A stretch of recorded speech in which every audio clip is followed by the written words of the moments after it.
Good morning, Tony. How are you? How's the day? How's everything?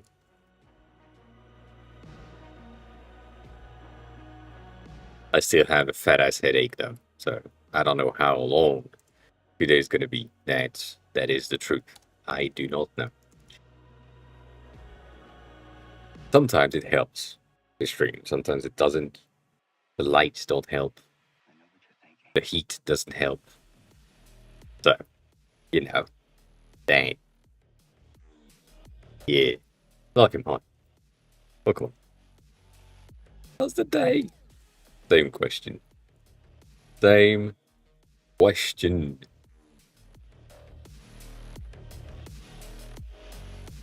I'm missing one.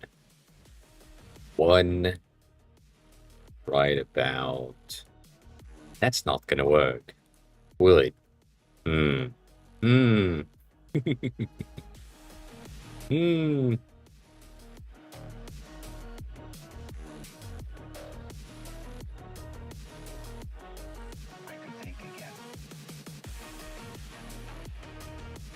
Oh, shit.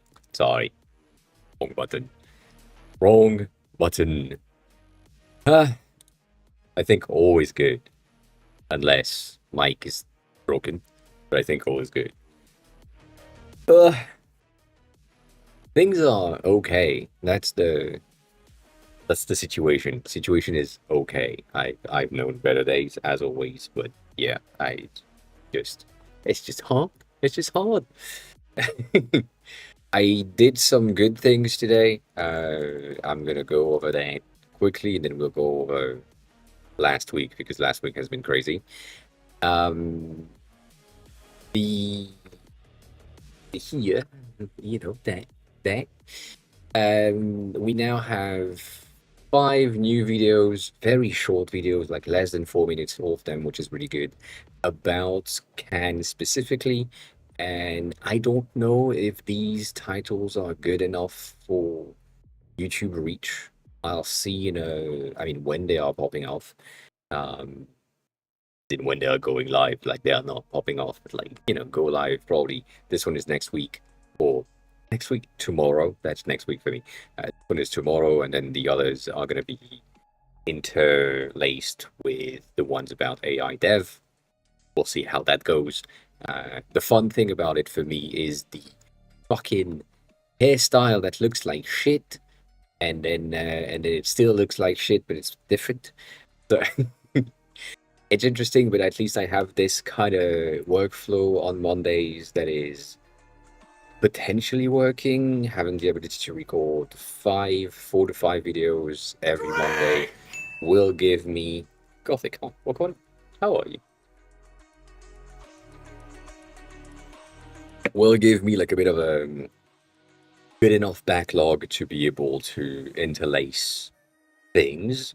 So that's the plan. And as you might be able to see, the one that are going to be about Can are going to have a blue background. The one that are going to be about Dev are going to be the green background. And then I have probably other things about life in pink and other things about research in yellow and so on. So that's one of the reasons why we have like different themes on the stream to be able to like switch things and showcase different subjects.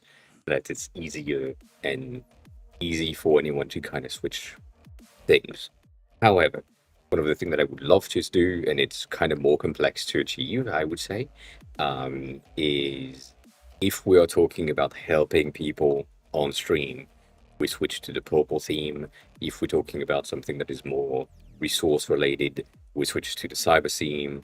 And if we're talking about Can specifically, we switch to the blue theme so that I can then use these videos from the stream in a way that is color coded, but also I don't know if I have the ability to do that either automatically or not automatically, but we'll see. Nonetheless, Ken, hi, work on it.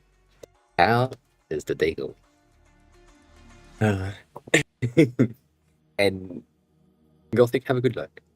Have a good luck. Thank you for being here. I appreciate it. This is the this is the news, which is really good.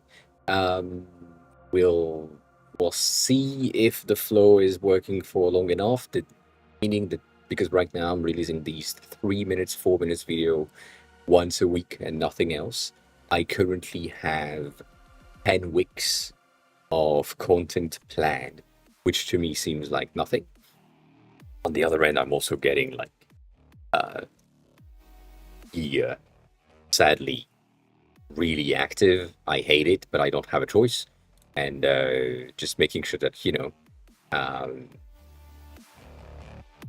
I have stuff that, you know, is good. So the one from today, the post from today is this one, which is a bit of a half praise about Figma. I've seen so many people, I talked about that on the Discord, half praise about Figma. It's that they are doing something good. They are adding the shaders inside of Figma, which is a good thing to have. However, people have forgotten that they have acquired Modify last year, and they've been working on that since last year for sure.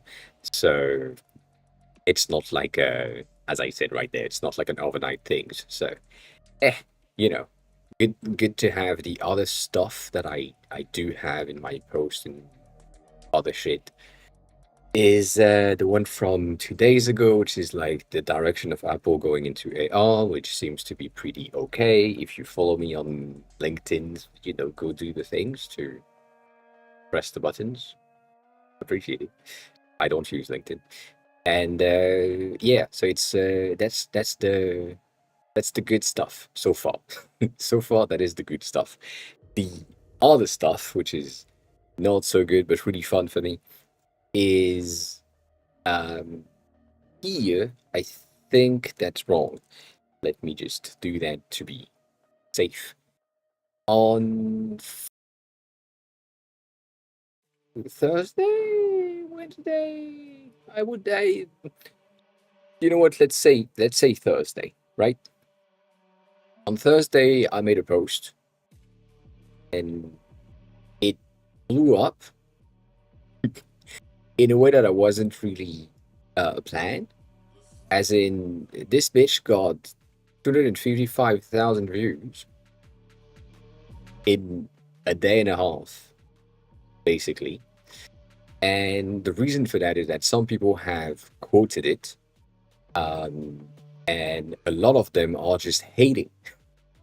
So I receive a wave of hate from Thursday, basically this time, 10 a.m., to die down on Sunday, roughly, um, which is not good. Obviously, like a lot of people are like, it's better for developers, and I'm like, yes, that's the point of this, right? I'm just citing the fact that switching the search to the bottom is an amazing idea, and it will absolutely not break anything as it's pointed right there. And so people are just like flaming me for everything, which is pretty fine. But I basically did the work of replying to every single post that was hating on this. And mostly, the thing that is really good, at least from my point of view, is this. The whole system of like how things happened and me being flamed on Twitter for posting my kind of views on how Apple is kind of shit right now. Um, it it gave me basically in the last 7 days, which is like basically since last week, 180 new people that have downloaded the apps because they asked about what is this thing. It boosted my conversion rate 635, sorry, 632% more. I say I have no proceed, but the hate that I received um, was overshadowed by these metrics. Like these things are pretty amazing so far. Give it a pulse to check. This is a switch of legs. So that happens. it's a small bumps, but overall, 700 people have seen the app. Of these 722 people that have seen the app, 410 have decided to, you know, click on the page, and then from there, 180 has decided to just download the app, which is really cool. Uh, so that's nice. It's nice to see, and it's nice to see like the hate is good. Overall, in the long term, it doesn't really change anything. But there is like this big ass spike right there. Um, and that's good because it's basically was really interesting. And so what happened is I replied to a lot of people as always.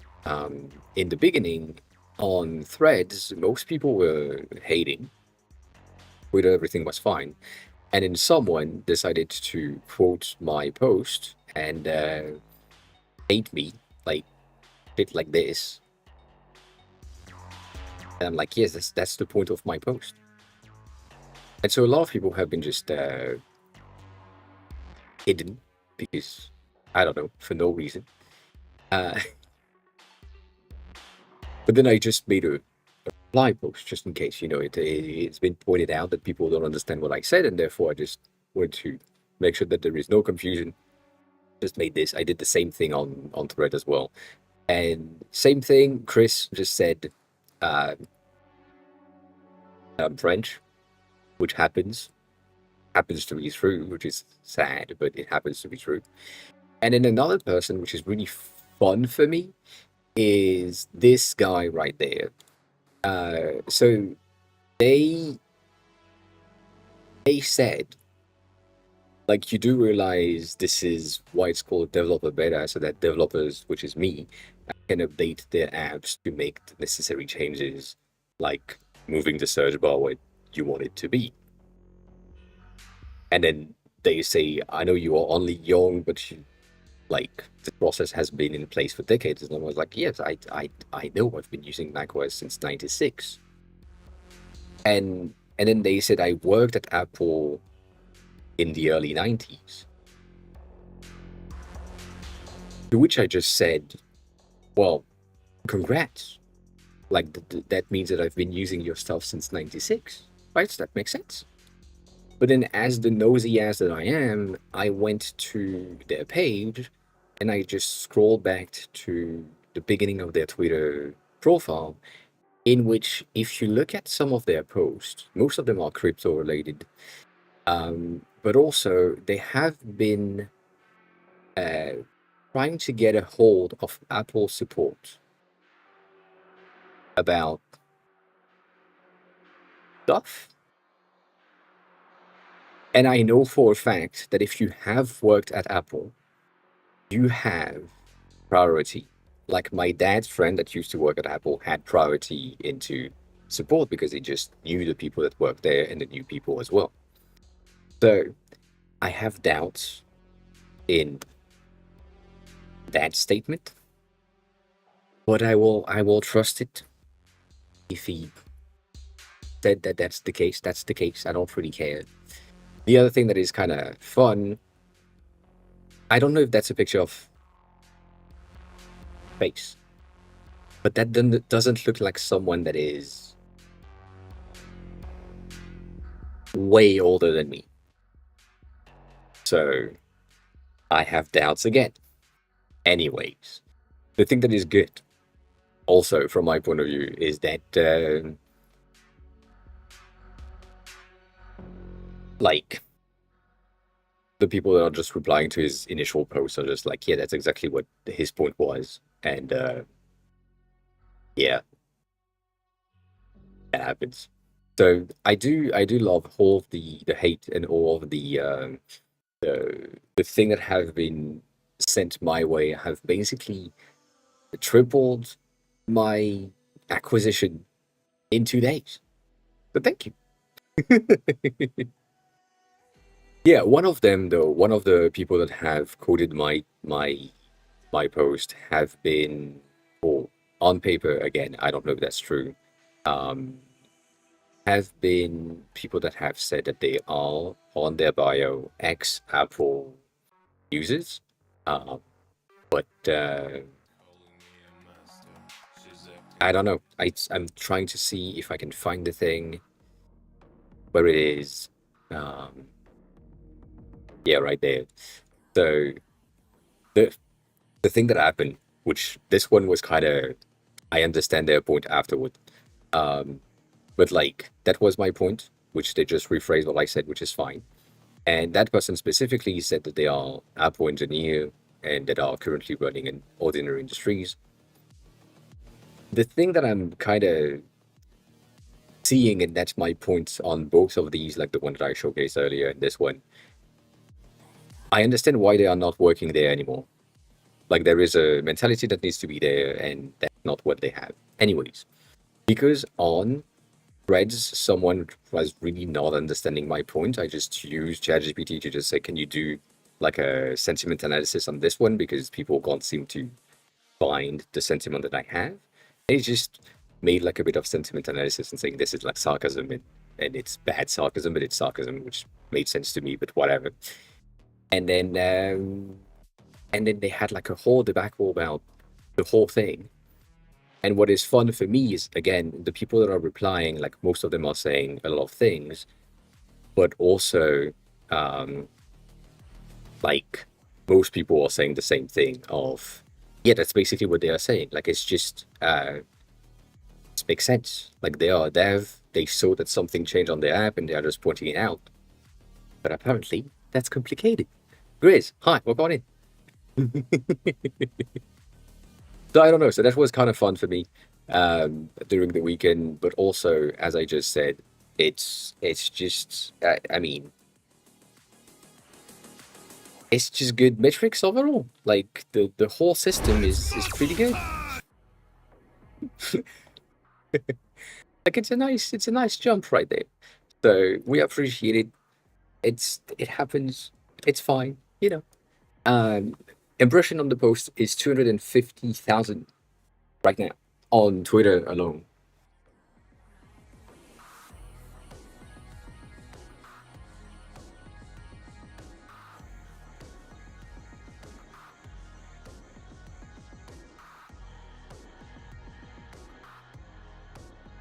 That's that's pretty nice. Thank you. Yes, sir.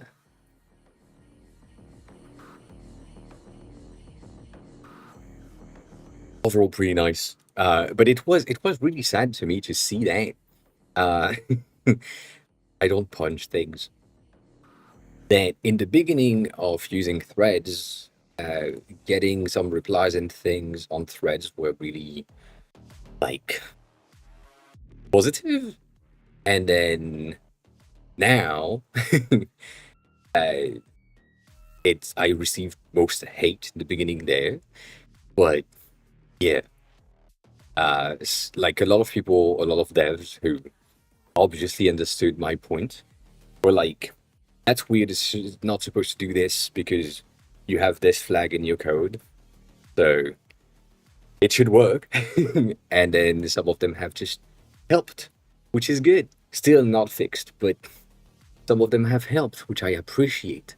Um, and then on this one, uh, I replied to something like someone said, "You have feedback for a reason," and then they said, "This is for content," which not the greatest. And so I just replied. I said, "You know what? That they don't really understand that we can share our finds on socials, but also give feedback." So they already gave like 15 in total today feedbacks to Apple of things that are broken in the new version. In which case, that the person with a furry suit has a profile picture, which obviously, Gameless you know, underscore just subscribed. Gameless, welcome back. How are you? Thanks a lot for the sub. I appreciate it. Thanks for the prime. How's the day going? How's everything? So they said that person didn't even know how to revert back when they brick their device. And so the chance they are submitting feedbacks as well is like 2%. And so they shared the initial post, to which I was like, yeah, I didn't have the law about that. And thank you for sharing. I understand. And then from these replies, we have like people that have had limits hidden for reasons. I don't know who did that, but Um, so all of that was really, really fun for me. Most of the people that are just helpful are just good devs, and the people that are hating on my post are like devs that were ex-Apple, so I understand why they are not there anymore, or people that are claiming that they have been working in some specific spaces. So yeah, it was a bit of an interesting weekend overall.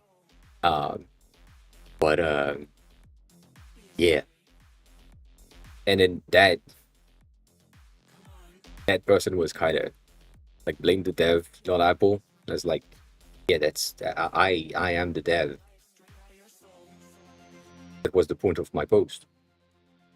I'm blaming myself for something that changes, which not necessarily just the me issue, but yeah, like that person that is also a dev just said yes. That's the first thing that I noticed, and now it's just fixing it. That was nice.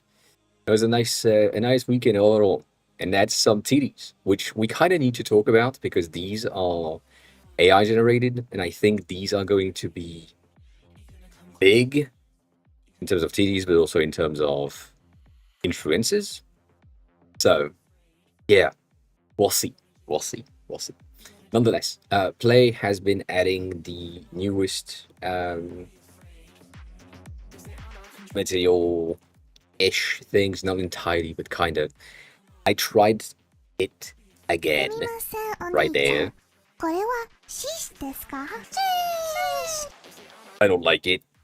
It doesn't make any sense to me.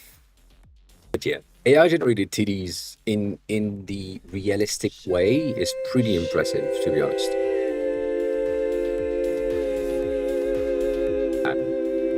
I'm not gonna lie, they are pretty impressive. You can still see things as, oh yeah, that seems generated and that makes sense. But yeah, a lot of fake influencers are making banks, which is pretty impressive. Again, pretty impressive. Nonetheless, a lot of these from last time also TDs as well here, but we're gonna go through that in a second.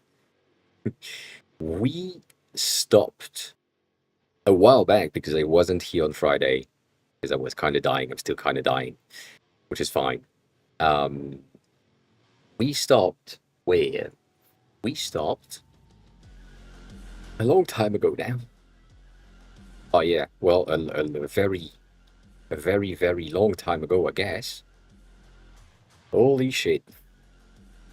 It's gonna be a long one. It is gonna be a long one today. Today. Um, a lot of devs have been replying and experimenting with the new version of iOS, which is pretty interesting to see.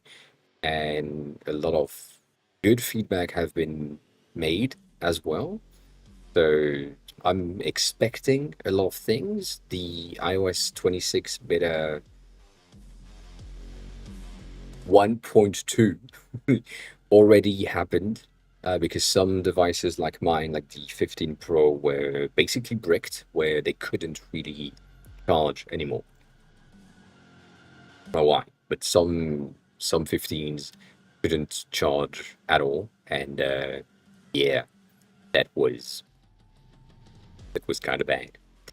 I think we stopped here. I think that's where we stopped. We had other things in there. Um, yes, you asked your question earlier, and I didn't read it. I mean, I did read the beginning, but I didn't read the rest. What did you say? Did Figma change everything? Everything? Or variables are now unavailable, and I don't know how to use Figma. That might be the reason. I don't think variables are unavailable, but Let me just reload the tab just in case that we have something. We still have styles.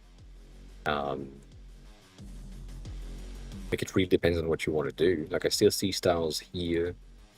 I still see color effect and layouts in the styles. So yeah, what do you need to do? Like if you're here and you wanted to have like a style, you can change the style through that. If that's your questions. Otherwise, you have the variable right here, which is way easier for longer things. Remember, like as always, a variable is a single value element. So you want your variables to be related to something that is just a single value. So if it's a very basic one color thing, use a variable instead of a style. If it's something like a gradient, use a style that is using variable A and variable B to get the thing properly adjusted. But yeah, that because it has two values, use a style, and yeah. More about the Boolean in components.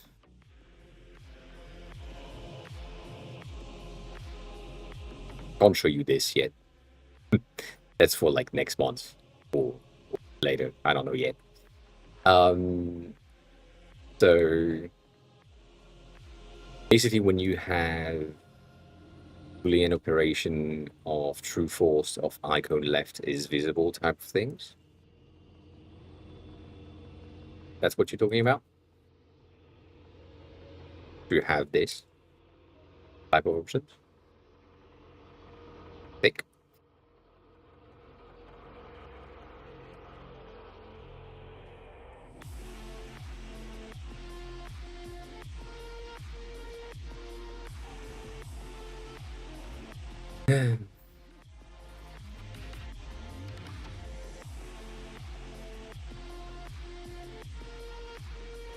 Yeah. Cool. So you have um, you have this. You have your element and you have your map that is right there, and you have three types of content on top. So let me just do one thing that is black, one thing that is red, and let's do one of these that is green. Green, right? You have that. And so this thing is going to be a component on itself, and you want to have the ability to say, well, in one instance of my map, I don't need these two to be presented, but in another instance of said map, I don't need the black one to be presented, but I do need the red and the green, right? That's the type of thing that you're saying. So, so in order to achieve this, you go into your initial um, elements. Like, let me just not do a political flag right now. Well, change that to blue just for reasons. Um, and you basically just have to say, I'm here and I want this thing to be visible or not through a Boolean operation. And that is right here in the appearance section. You click on that apply variable property, and that will give you the ability to just say show rectangle 2, which you can then rename, and you set that to true, and then you have a second one, and so you select the red one, you go there, add a new thing, select rectangle 3, and then here, the fourth one, that's the third one, rectangle 4, and so now when I'm using this as instance, I have my toggles, and I can say, well, I just need this, or this, or this, and this, or none of them, or just the green one, and so on. That's what you wanted to get.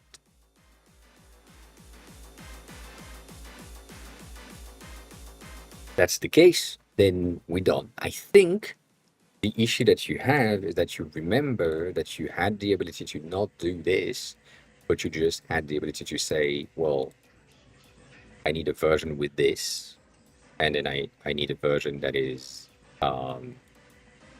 just with this, and then I need a version that is just red and not blue, and then I need a version that is just green and not,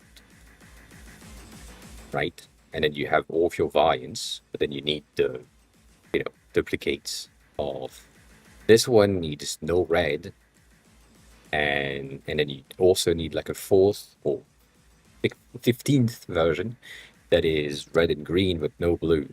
So now I have all of my variation possibles inside of variant groups, and then you would have to change, name them, and do the things properly.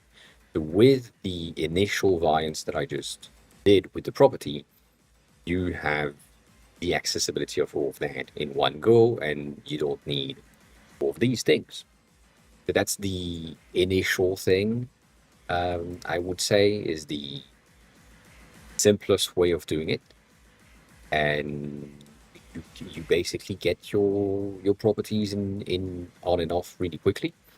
If you wanted to not do a viable, which was your initial question, and you really wanted to have like two options, one with the blue and one without the blue, you can just create a variable that you call true or false, right? You just call that false, and then this one is going to be called true.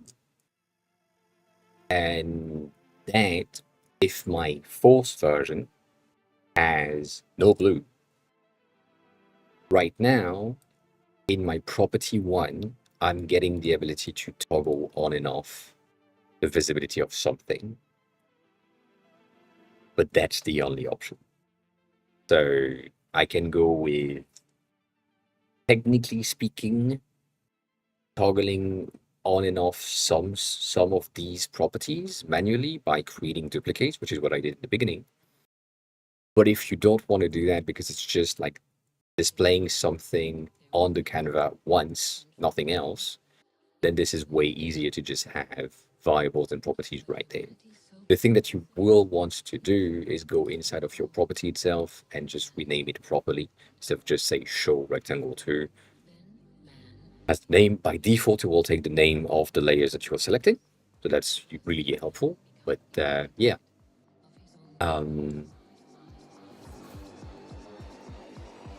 Yeah. But that's the thing. Can I insert that in a bigger frame with 3 toggles on the main design? New states. Yes, kinda. So I'm gonna just try something really quickly without you seeing much. Where you at? There. So this that is extremely pixelated for now. God damn, I can't. This thing, right here, has these amount of elements, and these are just visibility layers for all of the things to ensure that you have the flexibility that you need to have for this specific component. Right now, I haven't introduced the sub-level things, which is in this card right there, there is the ability to have like a button and not the input. And so that would be a nested level component. So with that in mind, delete this. You don't have access to this just yet. In my button right here, I do have access to sub-level components. So if I said, sorry, not here. I mean, I could keep this one. If I said that this is my input base, which contains everything, and I'm just getting that, what did I say? Second? Base. And I'm just making sure that this is like reset it to its default state. I currently have all of these properties on the side, including these ones that are inside of small dropdowns, and that show you the sub-level variables and other properties of that component. So right now I have the buttons that are presented on the left side, and so that button has sub-level properties that I can then use. So as always, if you just say, well, I don't need the left icon, so that property of swap is going to go away. The text is right here, but if I don't need it, it's just going to go away. So you can really, really quickly remove most of the properties to just have what you need to have, which is like your input field with the placeholder text, and that's it. But if for some reason you needed like a new button on the side, you can change that. You can say, well, here I just need the left icon and not the right icon, and I need this thing to be in the secondary instead of being like in the primary.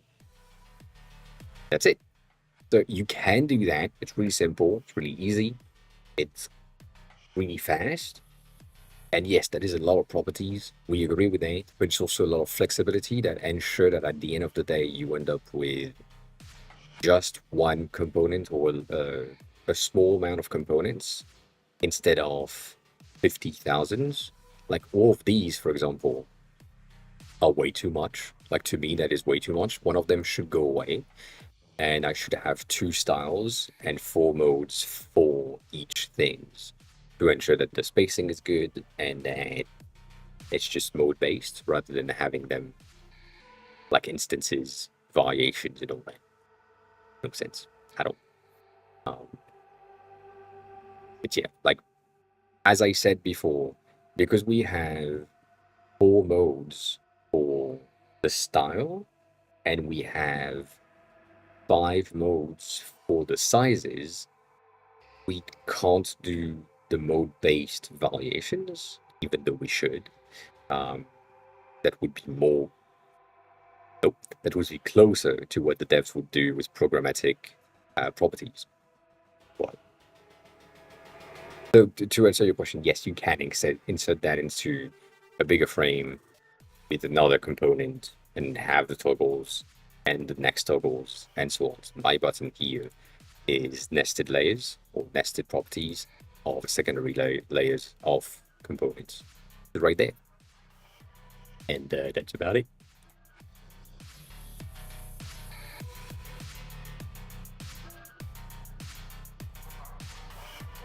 Well, it's pretty bad. Um,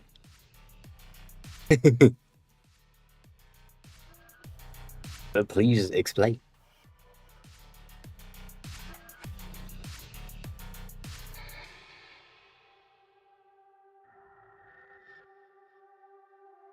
Well, you can only nest things if you want the properties to be on the side, but if you want like a frame with multiple things, yes, you can.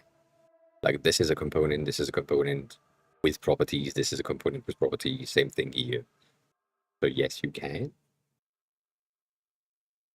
Like one big ass frame as well. Um,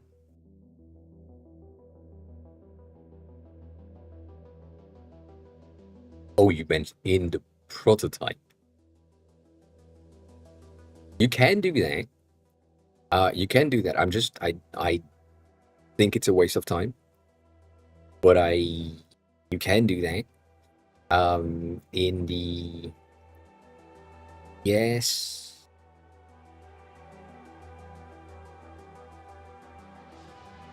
alerts might be good. No, alert is a bit too big. Notification might be small enough.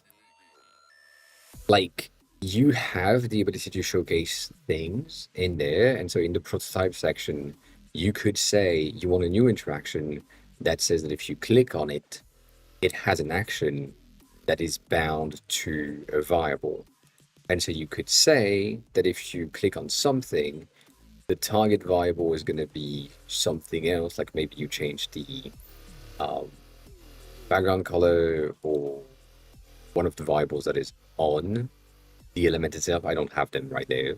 And you change that value to true or false or something, and might be the option or the easiest way to do it. But yeah, I don't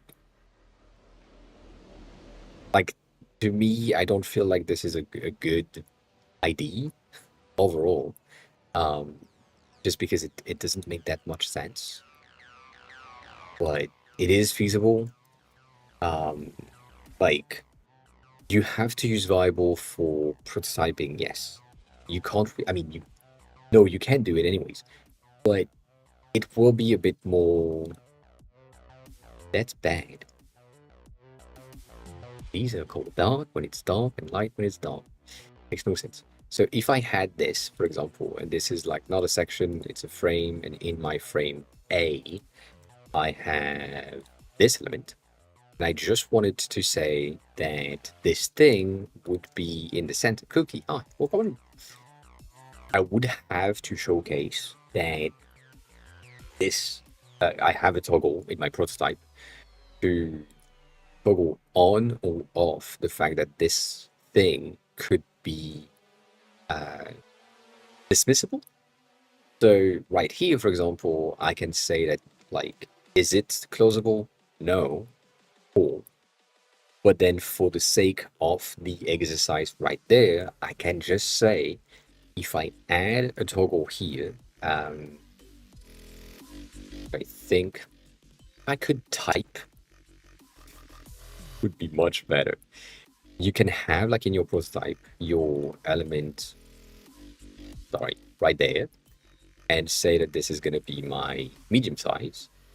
And then I have another one here that is checked. And so with a prototype, because you want to showcase something, you go from here to here, and then you go from here to here.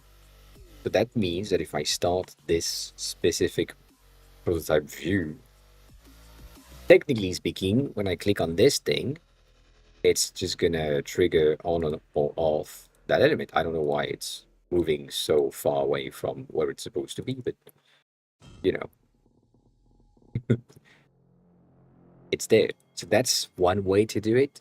And you could have like way more stuff. You could say that, well, right here, instead of having it with your actions, instead of having it with icon in the lead, you could just say, well, that's how you can go in between two things. But at this point, creating like a prototype to showcase the variation is a bit of a waste of time. And you would be better to just do one of these. You just say, well, this is what you have, and then you can ban into how many variation you want, including the thing that I was just showcasing earlier, which is the alerts, which is a bit of a mess. I agree. I agree. Not denying anything here. But right there, you have exactly all possible things, you know. So all the potential variations are in there. And so if you are there, then you need to check these, you know, that happens. Vitamin, hi, welcome on in. How are you? How's the day going? Welcome back. These are cute though. These gradation, pretty cute. The fact that they don't work on the other side is kind of annoying though. I might need to make them flip, just because it would make more sense.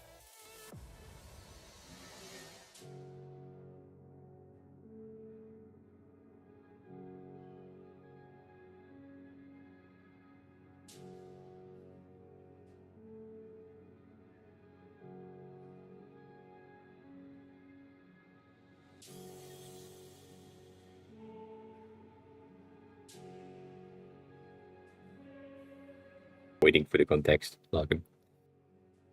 Waiting for the context. Are these not? You know, they're good. They're good. Now that we have that, how does it look in light mode? Yeah, that might look better. Might look better. I don't really like this, but whatever. You know, it's more impactful where it's supposed to be, and that's fine. Fine enough. But yeah, that's the thing. I guess. Unless you're about to drop like the biggest context window thing. And I'm gonna revert what I just said. We will see. But if you like from display things, that's a bit more complex for me to follow, give you the right feedbacks. You know.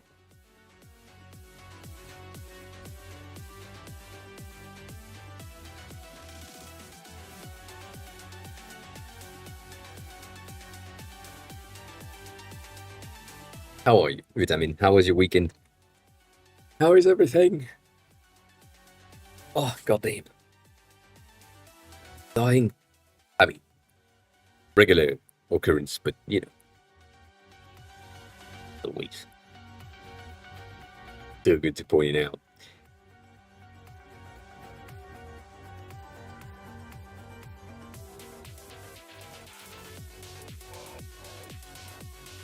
I'm expecting a massive block of text that will take me 3 minutes to read right now.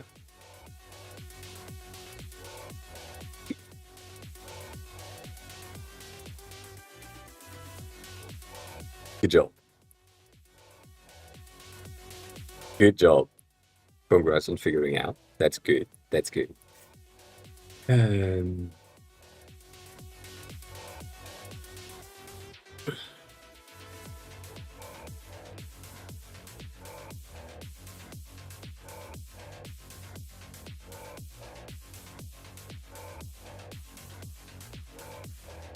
mm,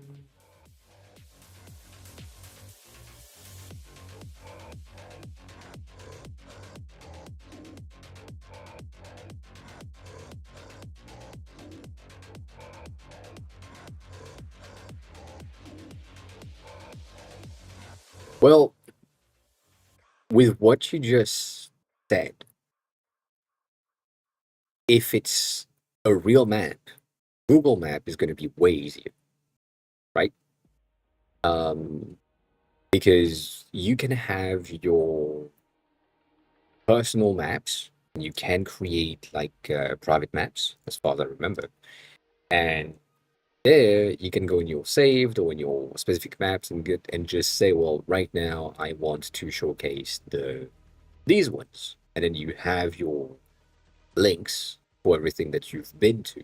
Maybe you are looking to display the thing that are just the bars that you kind of like. And yeah, I mean, for me, most of them are around here, and that's the thing. So based on what you just said, because you have like 7 toggles things, you would just simply have 7 overall places that you have saved that are all located in one single region. And the only thing that they would have to do is switch between the preferred tags, which would be way faster. This right here is simply um, like flags that I'm adding with list, but I can have multiple maps as well. And in said maps, I could have specific points, specific things, and just showcase, hide, show stuff here and there. So It's muscle time! I'm not gonna punch anything. No.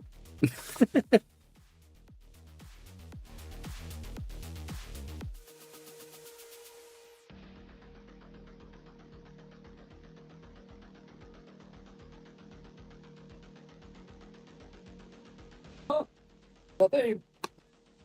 Oh, so fat. Thank you. Appreciate it. No, it is doable in Figma. It's just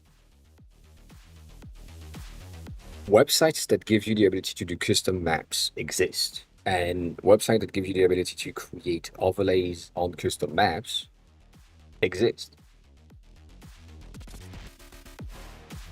So, you know, I would kind of say that it's a bit of a waste of time to go over overlaying things rather than finding a website that does it for you and just toggle on and off stuff because you can. Like all of your labels or private labels or the things is just such an easy thing to do, specifically if it's a very, very specific area of the map. Like, you can do that. I would say that might, because you said seven. You said seven. Um, because it's basically 7 times 7 types of list to have all of the variations. I understand how that would be a bit more complex to figure out. But yeah, um,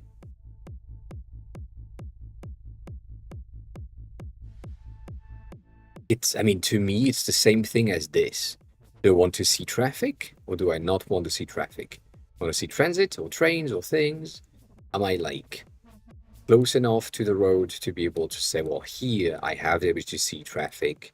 I have the ability to see the transit. I have the ability to see the bike lanes. And that's just toggles on and off. But, like they, to me, I feel like that's the thing. But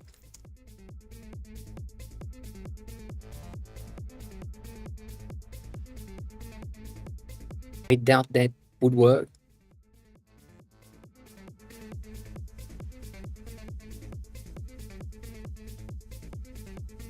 I take that off. No, I can't. Cool. Um,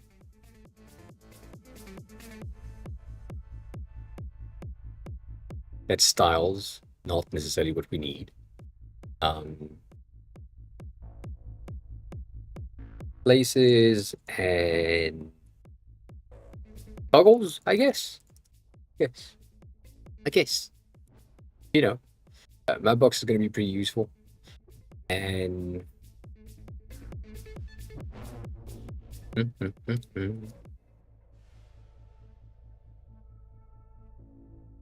yes, like one of these would work.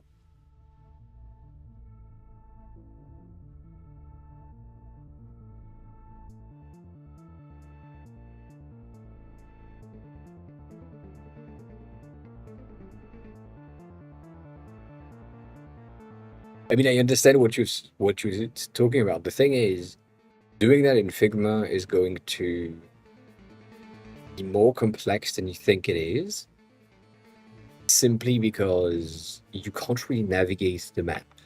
Whereas if you get one of these, Google Maps, one of these things, which is not Google Maps, you have the ability to just like scroll through, find stuff, and really zoom in rather than in Figma, you're basically going to be around here because you don't have any choice and just say, well, from this point of view, we have a volcano around here and one around here, and you can't really zoom in. Like that's why I wouldn't do that in Figma, and I would rather do that in Google Maps directly because it just makes so much more sense. It's just so much faster. Um, but I don't know. I don't know. But yeah, I understand like your point. Um,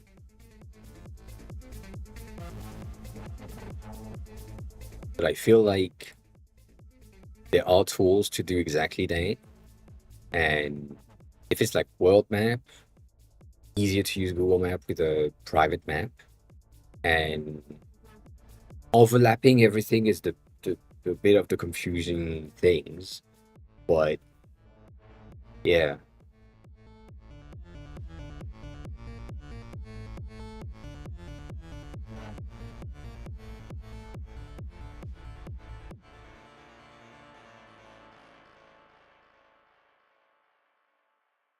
But you could. That's the thing. The thing is the prototyping here to get like that and say let's say this is the map, right? And you have rectangle 1, 2, 3, 4, right? That's the That's the ID. You want this to be blue because you want to toggle on and off the blue one. You want to toggle on and off, bitch. You want to toggle on and off the red one and toggle on and off the green one. And then the last one is going to be black. Not black, black. Right? Because you want to toggle things. The interaction that you need to have is on the click, it does something. And so it will do an action, which is usually going to be set variables or something else. And the variable needs to be like a Boolean on and off. But that is a bit of a confusing thing. And I really don't have a good understanding of how Figma made it feasible because it just doesn't make any sense. The whole system that they had just doesn't work with any system that makes sense. Like it's supposed to be simple, and it's not. And toggling on and off a variable, you need to have your variables that you have set as true or false set in the file level, I think. So from here, for example, I would need to go through the overall file and say I need to create a new Boolean thing that would be blue, that is either false or true. It will be true by default. Then I need, God damn it, not that.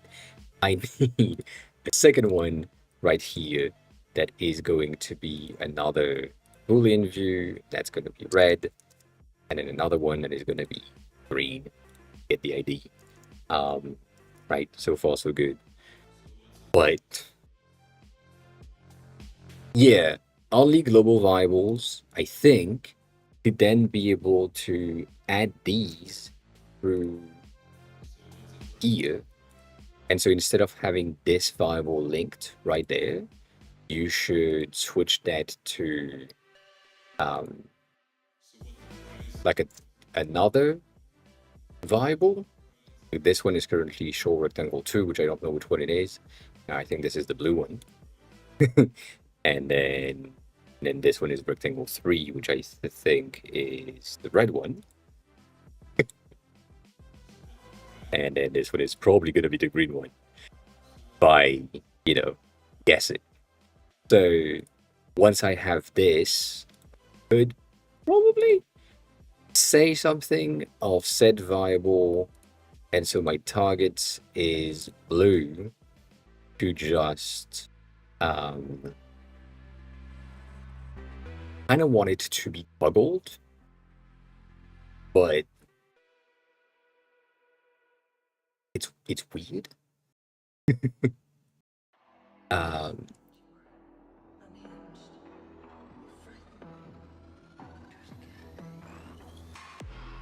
It's the whole thing just makes no sense.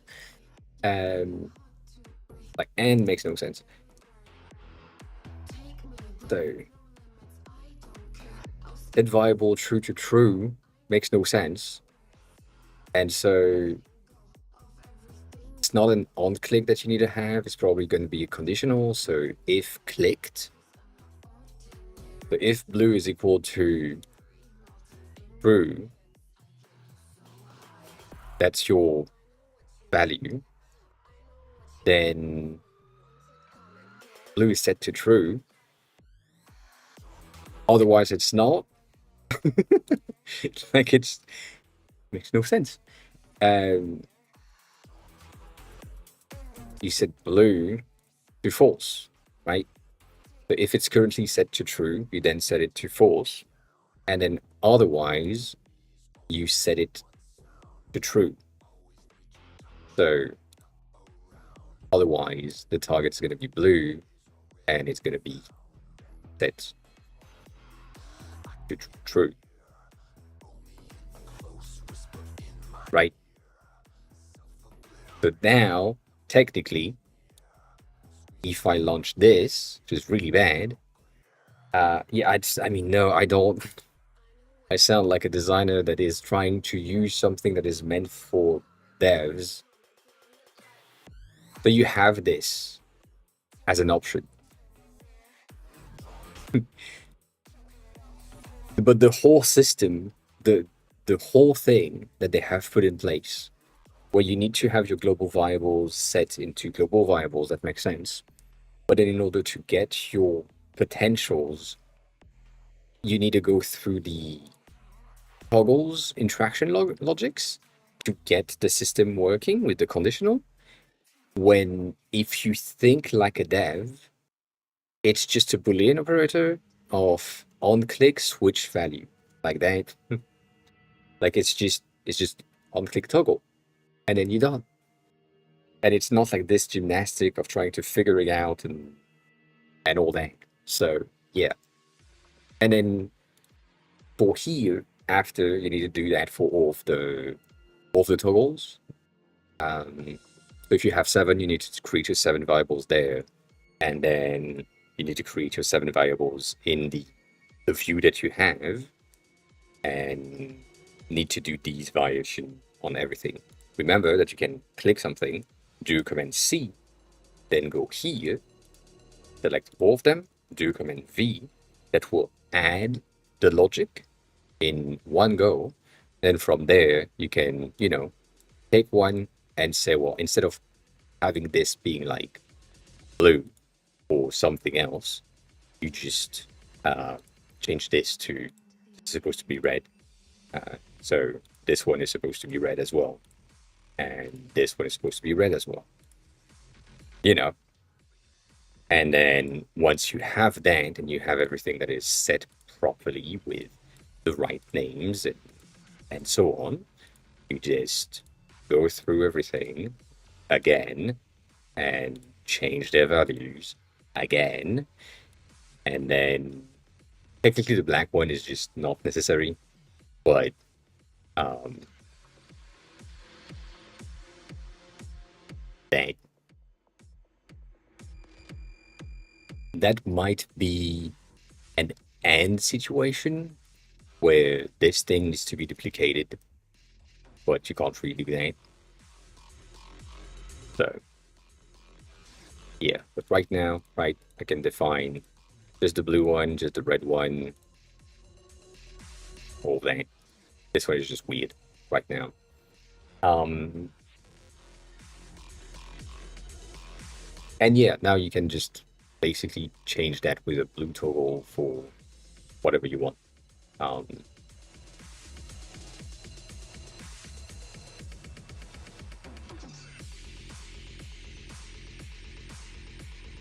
the thing that I don't know is, would it work? um, would that work? God damn, that is a big ass button. Um,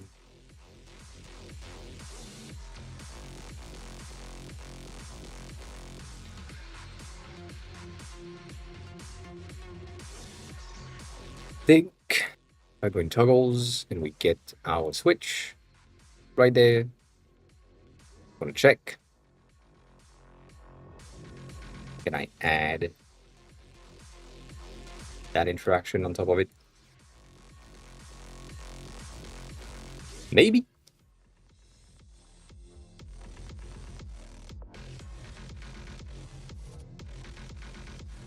Nope.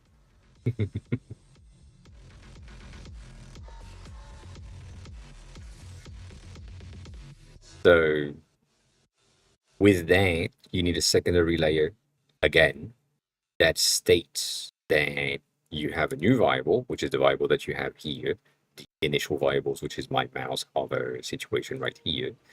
Um, and then that is in the global variables, and um,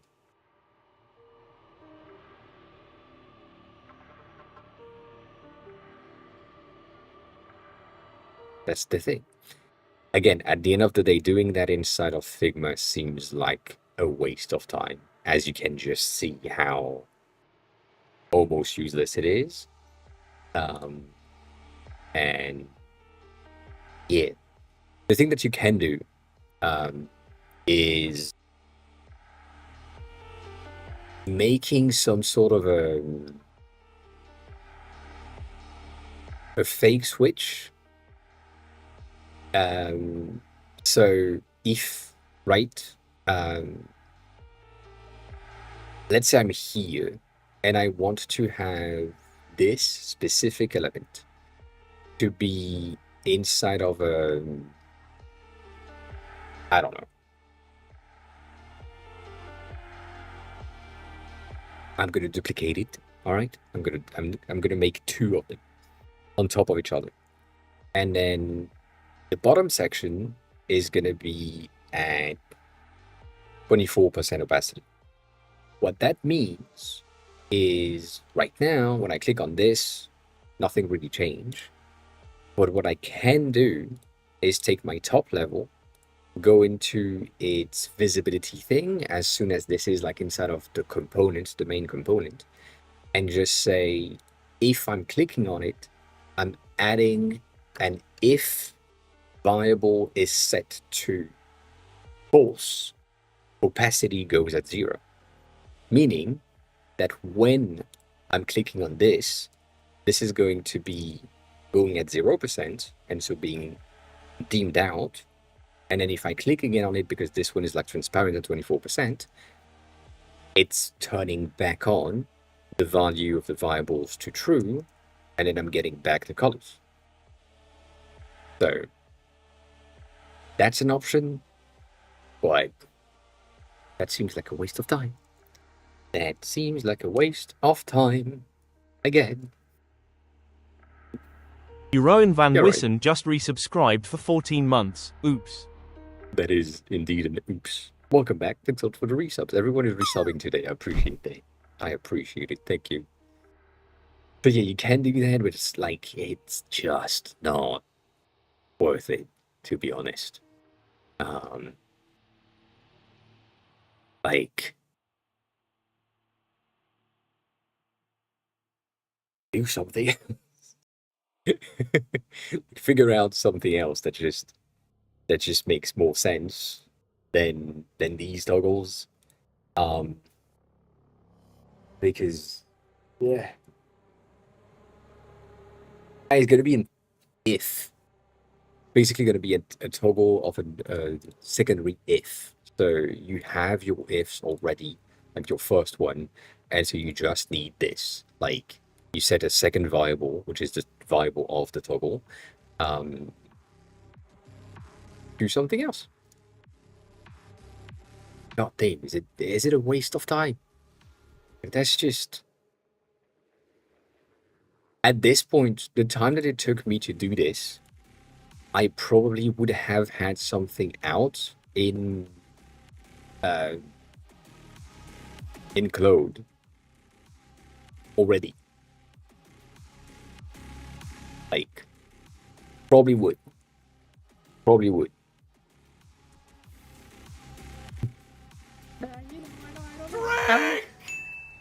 Fair point.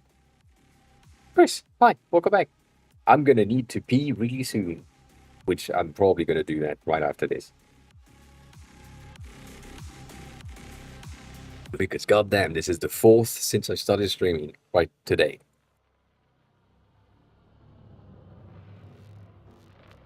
So yeah, this is the only option. This is the easiest option that you have, which is creating toggles with conditional values like this. And that just states if blue is set to true, then it changes to false, and then otherwise it's set to true, which is, the regular if-else logic. But goddamn. What a waste. What a waste. And if you have, like, weird zoom, if you go back to what Vitamin said of don't tell me that you need like a one toggle that rule them all, you will have basically like multiple things, and it's just one that just says if things is set to true, then it goes back to false, and if it's not, then it's also going back to false. It's just like you nest all of them, and you just have all of your if and else in a row or in a column, and you hope for the best. And it will break at times, but yeah, that would be the best option. I need to pee though. 1 second. I mean, a bit more, but I'ma be back.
You're welcome. That's what we do. That's, by the way, that song is really good. Uh, but yeah, no, right now, that's the easiest way to do it inside of Figma, which I hate.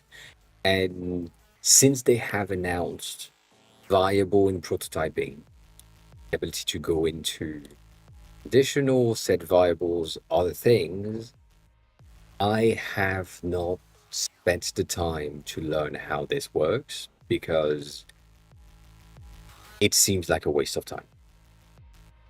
Like, as I said in my LinkedIn post, as I said last week, but also in my LinkedIn post, basically what happens is currently for designers trying to recreate um, Apple's liquid glass inside of Figma, they are trying to do something which we have done on stream before.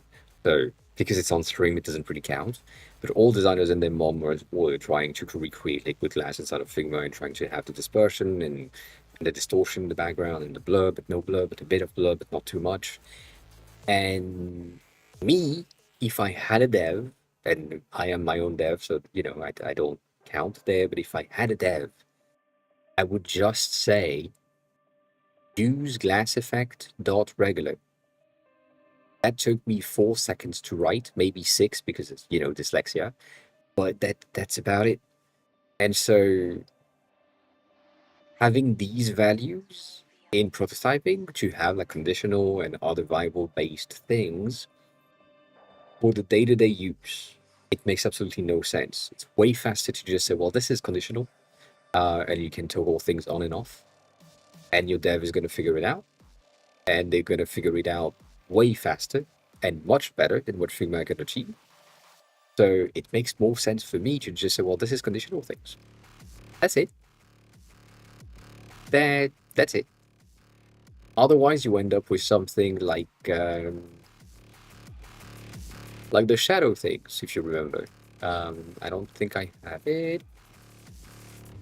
But you end up with things like this, where basically the prototype is the most squiggly things possible to go in between all of the states and all of the options, which, it's fine. It's okay. I mean, it's a good thing. But that could be changed. really, really simply by having uh, these elements with 500 in width as a value, specific mode, and then changing it here to 420 and changing it here to 340. That's one, like three modes, one variable with three options. And then the placement is just what we need to change. So I could just have this one, this top row, be good with it. But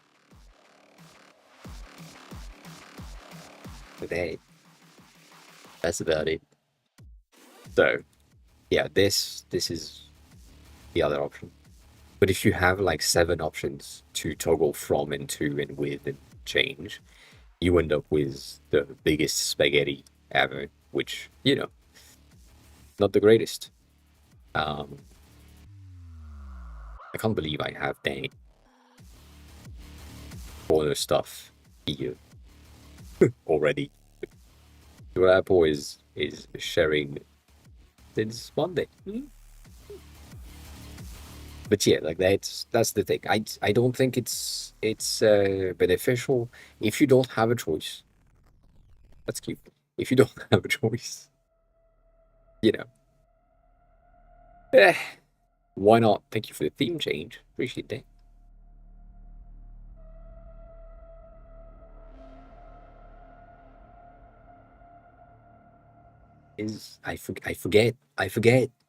I forget to have these things in there. Goddamn. Uh,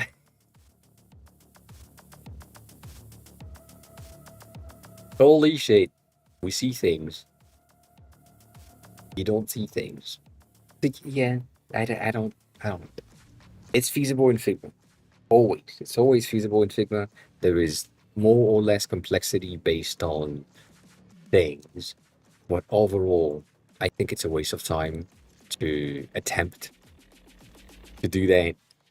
So yeah, I wouldn't. But if it works for you, if it works for that specific use case, do it. Do it. Fine. It's good. It's okay. I don't know why I came back to this screen where we are here specifically to do some reviews and some learning things. So that person right here, Lee, not Ilya, but Lee, had created this thing inside of Figma. And this thing inside of Figma has the detail that I hate to do and I didn't do for the camera, which is right about here. They have made this knob with all the details that needs to happen. And they achieved this properly because we now have the ability to get some nice transition on progressive blur, but also there is distortion that happens to compact them as much as possible on the edges. And so that gives us the output that is here, which is pretty good. So, good content. Good content overall. Like they have created a very, very good thing right there. Anyways, moving on to other things. We've talked about this one. We've seen other things. We've had this Tetsuya doing some glass, liquid glass in 3D, but this is like an old post. So we do like that. I've been seeing this coming back. So took it again because it seems to re-become a pattern. Re-become a pattern that makes no sense. It's a pattern that is coming back. So these selectors is something that we used to do in 2012, a long time ago, to get the element highlighted in a way that is less distracting but still visible. This is not accessible at all because if you don't have colors, you might see these as the same colors if you have multiple of them. The thing that we had was lines, dots, or dots underneath, like line underneath. And these are coming back slowly. This is not the first one, so I just kept it to mention it as potential new comeback for these patterns. To be checked, but we'll see. Um, we've had this one. So this is not liquid glass. This is just glass. And this is... I forgot which tool they use to do this. But that's kind of crazy. It looks really good. And if you are into glass and dispersion and diffraction or refraction, that's really good. That is really good. And then you have all the thing that I have had talking about, all there in the beginning of the streams. And that happens, which is really true. I used to have one of these, which is some of the Apple Pro mouse from 2000. And they had like very much the same design. So interesting. That's a good parallel to see. But yeah. Everyone's complaining about what I said, which is really good. This is pretty impressive. I don't know if you've tested it out, but the spatial scene rendering in iOS 26 is really impressive. It really works in a good way. You need to have some sort of a scene that is not too busy, but even if it is kind of busy, like here, you still have the ability to get like this 3D effect. So that's really impressive. I don't know exactly how they figure it out, but it's pretty neat. It is pretty neat. We've had seen things that have been popping in. So that new concentric, container concentric is the method that I just showcased in the... We were on that a second ago. Why is me like this? We just saw that. Right there. Point radius. It was above. But this is concentric, where you ensure that everything is concentric to the center of the elements that you need to have. And so this is a new properties in iOS 26 that is just container concentric, which is pretty cool.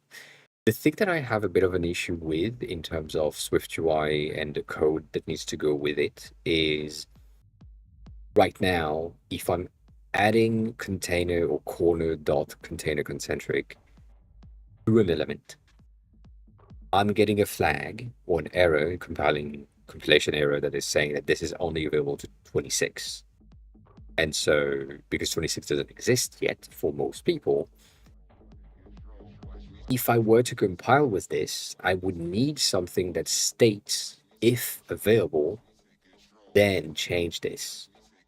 And so it's basically stating that I need to have my app kind of shitty on 26 until 80 to 90% is moved to 26 to then have it kind of shitty on 18. And I think this is a very, very bad move. So there is probably safeguards, but having to duplicate my designs for just an OS switch or an OS change, version change, I think this is really bad.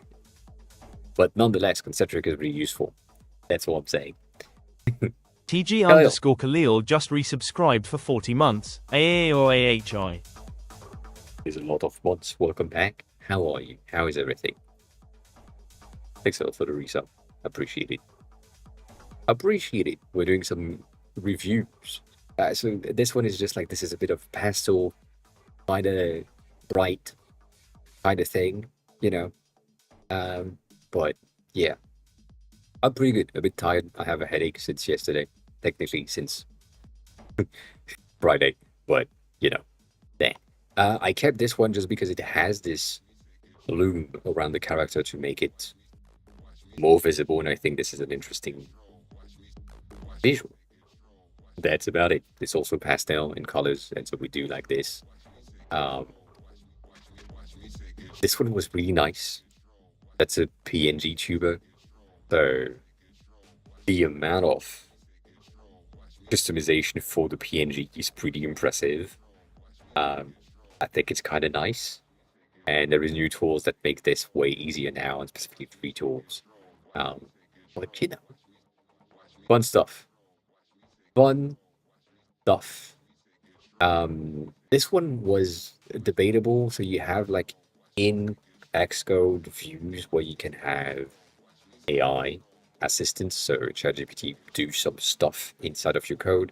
So here they add the description or the comments to ensure that you have documentation inside of the code. That I think is pretty useful for me, but not for you. If you're a dev, this might not be that useful. As always, I don't know if what is written right there is good. The only thing that I know is that I like the animation for the rendering of the text. Other than that, I don't know. I don't know. We've had more stuff, more design, more things, which were really nice. This is a very interesting shader for fire in Blender, and I really like how they just have one single PNG basically that they can create or extract colors and create this fiery effect without really having to really think about it. So if you have like a like that needs to be lit, then you just have one single element, and if it's blown out, it can just die down with multiple images. But the shader itself is generating this really bright, really flamey things, and so that's really cool. I thought that was really cool. So, sharing it as always. As always. I don't know if we have like a link of something to, you know, share, show, or something else. I have no clue. But yeah, it is pretty good. It looks pretty nice. That's at least from my point of view, it looks really, really good. To keep going from the paint layers, like a painting layer, to be able to get some of that is really good. Also, you can change the colors, you can change the type of elements. If it's like magic and it's not necessarily fire, you can have like a different dispersion or displacement map, probably. This is like this is probably just a noise map, as always. And we do it. I got access to this. I don't know what I'm gonna do about it. I don't know what I can do about it. Julien is very French, which happens. But these are the private headers of iOS 26, so I have access to all of the private headers of iOS 26 that I can then use in my file, maybe, but I don't know how to use it, so I will need to learn a bit more, I will need to learn a bit more, for sure, for sure.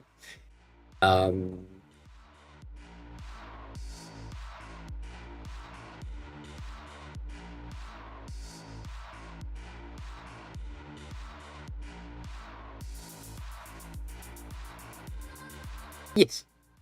I don't know if he's doing crunches or falling down or something else, but it's probably doing crunches, as always, in the gym, outside. That's how things work. Same thing here. We don't really know what happens, but things happen. A lot of cats on my feed.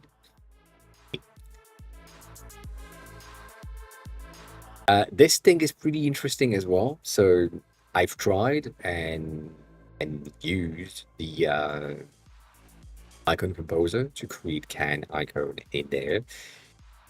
Not great, but it's the beginning, so we'll see. It seems pretty useful in the long term, and it's also one of the things that is really good is the fact that you now have only one single file, which is the icon file, which contains all of the sizes, all of the shapes, all of the effects, all the variations that can happen in one single file instead of having to upload like multiple PNGs.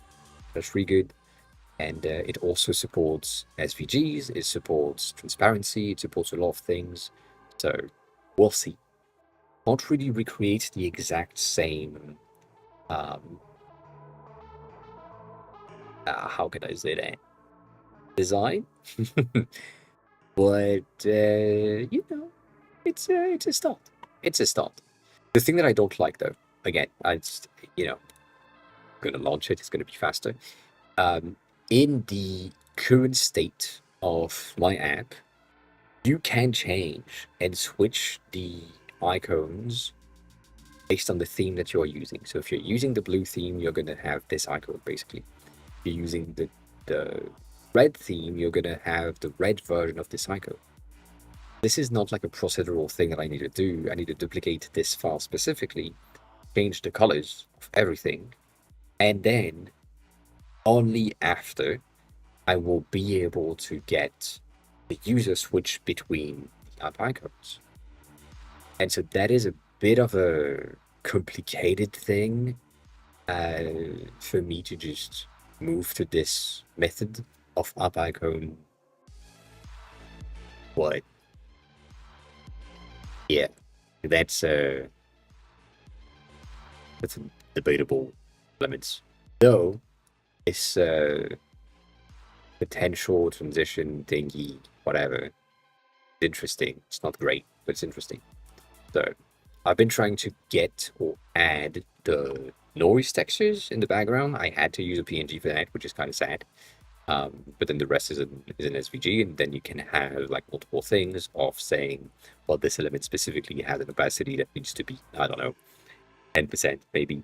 And so it's not that visible, or maybe you need it to be like more translucent or more transparent of like 80% transparent, and so you can really see through that glass element with the blur, with the specular effect on top of it, and it reacts to where the light is coming from in the US.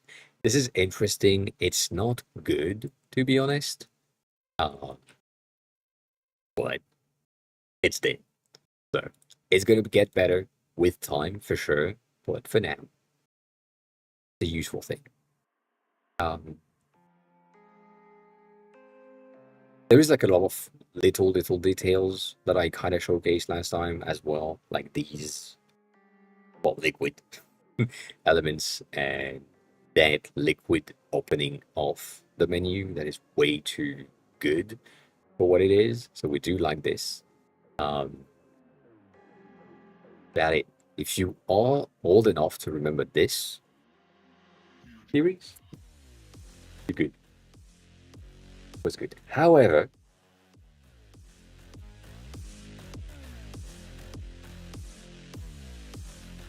this is one of the superhero type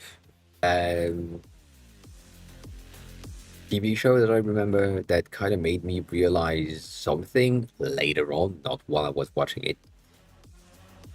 Every black superhero is just using electricity.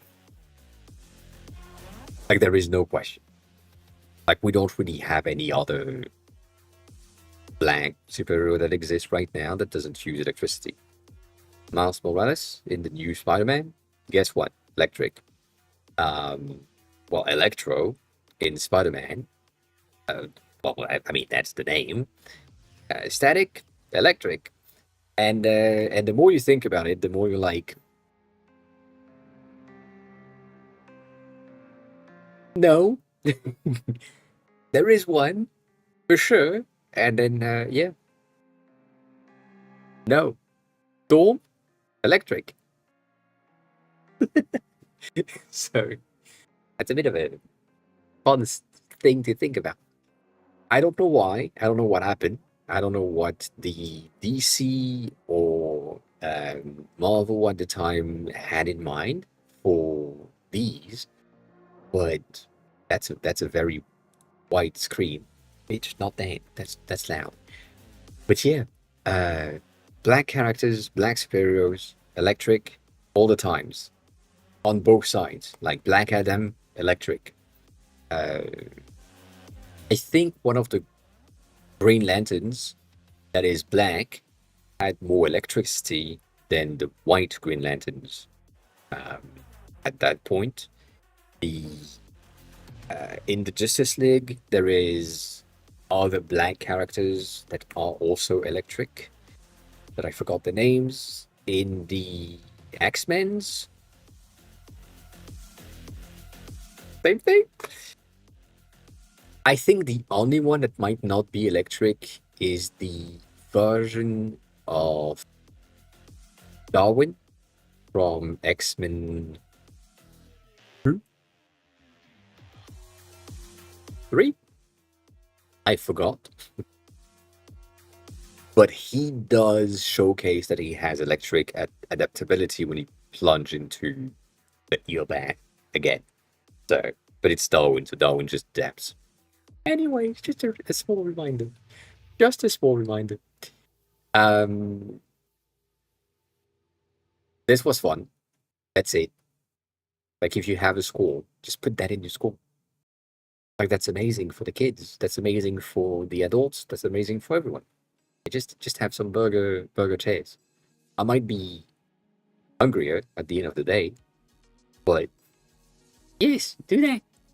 Anyways, moving on. Um,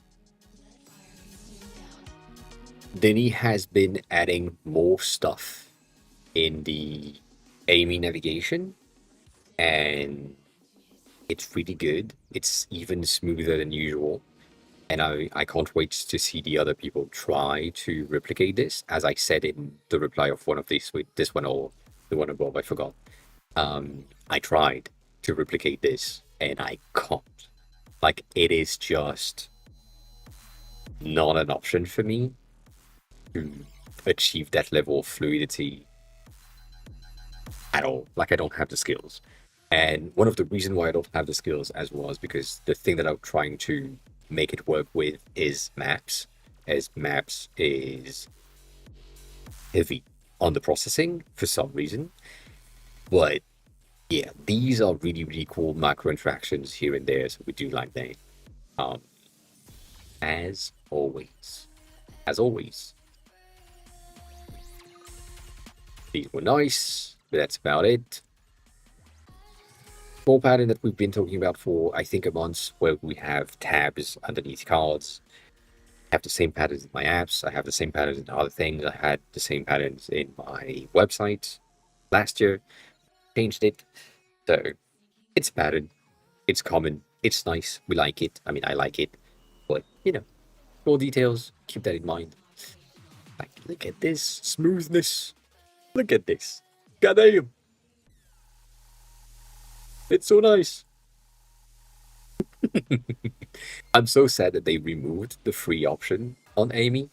And I need to dismiss the fucking page every time I launch it. But yeah. Um Anyways. A lot of people, a lot of devs have been, again, or devs, I don't know now, have been showcasing some of the abilities of liquid glass. And there is a ton of thing that I love about it. There is a ton of thing that I don't like about it. As always, it is in beta, and we know about this. But the transition between elements and element states are really, really good. And we used to have, or we do have, match motion. No, what's the fucking name? Geometry match. Big match geometry. That's in the other things. Match geometry to get like these types of transitions to add, but now it is built in things. So there is a ton of micro interactions that are going to be better afterwards. But yeah, that's good. That's good. Ilya reminded everyone that we were old. Is appreciated as always. This is the type of thing that we used to do for DeviantArt, like the banners and other banners on MySpace and other websites. So that's the type of thing that we started with, most of us. It's really nice. Alec did the magnificent liquid glass transition that had way too much views and way too much interactions, which I understand. And what else did we see? We are not even close to the top. Goddamn. Um, a lot of design happened. This one was really cool. I don't. It made me laugh because it's just ho. But you know, ah. And also that was nice. I like the parking um, instead of whatever is underneath. So I'm guessing like these floors don't exist, which right makes a lot of sense. And yeah, that's just the parking. That's just regular parking, as they say. So, useful stuff. Useful stuff. Swift News came back, which is really good. This one was interesting, and then we had a community note, but like this is according to Uber themselves. The thing that was there was like Uber One was more expensive than not Uber One.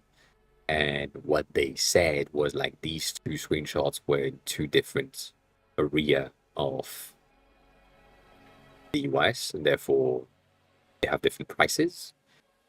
But I don't know if I trust this. Um, there is no real like way for us to know if it's true or not. There is truth in the fact that this is like different names at the top, but yeah, I don't know. To be checked. To be checked. Um, we've had other things. Liquid glass for everything again. This is probably going to be a patterns. I feel like we're going to go back to some transparency in 3D, which is appreciated. And I don't know if I have it here. I think I do have it somewhere. Probably not that far in, to be honest. It was probably in the previous computer, but yeah. I do have one of these cursors as well. So yeah, but this is really nice. That big ass font and that gradient is probably gonna be a common patterns as well. These are really cool. Same thing. This is like 3JS, like JS5, JS5, PS5JS. That's the thing, or 5B. I forgot the thing with the 5 in it, not HTML5. Um, and it's a nice transition. There is another one that we have above in that list of someone that has made one that is interactive. It looks pretty nice. So, you know, we'll see. As said, Figma announced this. Whatever, I don't like it. It's not that I don't like it. It's I don't praise them for it. They should have it or have had it for a long time. I need these cakes. I don't like chocolates, so I'm hoping that this is not chocolate. But yeah, Figma announced this right about here. So if you were looking to recreate Figma or Apple Liquid Glass inside of Figma and you couldn't because we can't, well, you can. But it's just like it's coming soon. So it makes sense. It makes sense. They need to work on that. Anyways, so cakes as always. Good cakes overall. There is tabs underneath. So patterns. It's really a patterns. Cats. Always. There has been things in the Apple presentation videos of how the design have changed. That is really good. However, as always, they have forgotten things, which I understand. They can't really think about all the things. But when you have stuff like I'm going to be laggy for a second, this is supposed to be in the center. Like, this loading transition is supposed to be around here, and then has been reported in the feedback app almost immediately. Same thing here, like they have a bit of a presentation issues with some words. Times, you know, it's yeah, it's kind of weird. They have a ton of things that are just really weird overall to just present and but yeah. Anyways, so this transition is really cool. Yes, that is true. That is true. Um, we've had seen other things like the new tab that is taking the color of the website that they are on, which is interesting but useless but interesting. Cats again. Cats again. A lot of cats on my feed lately.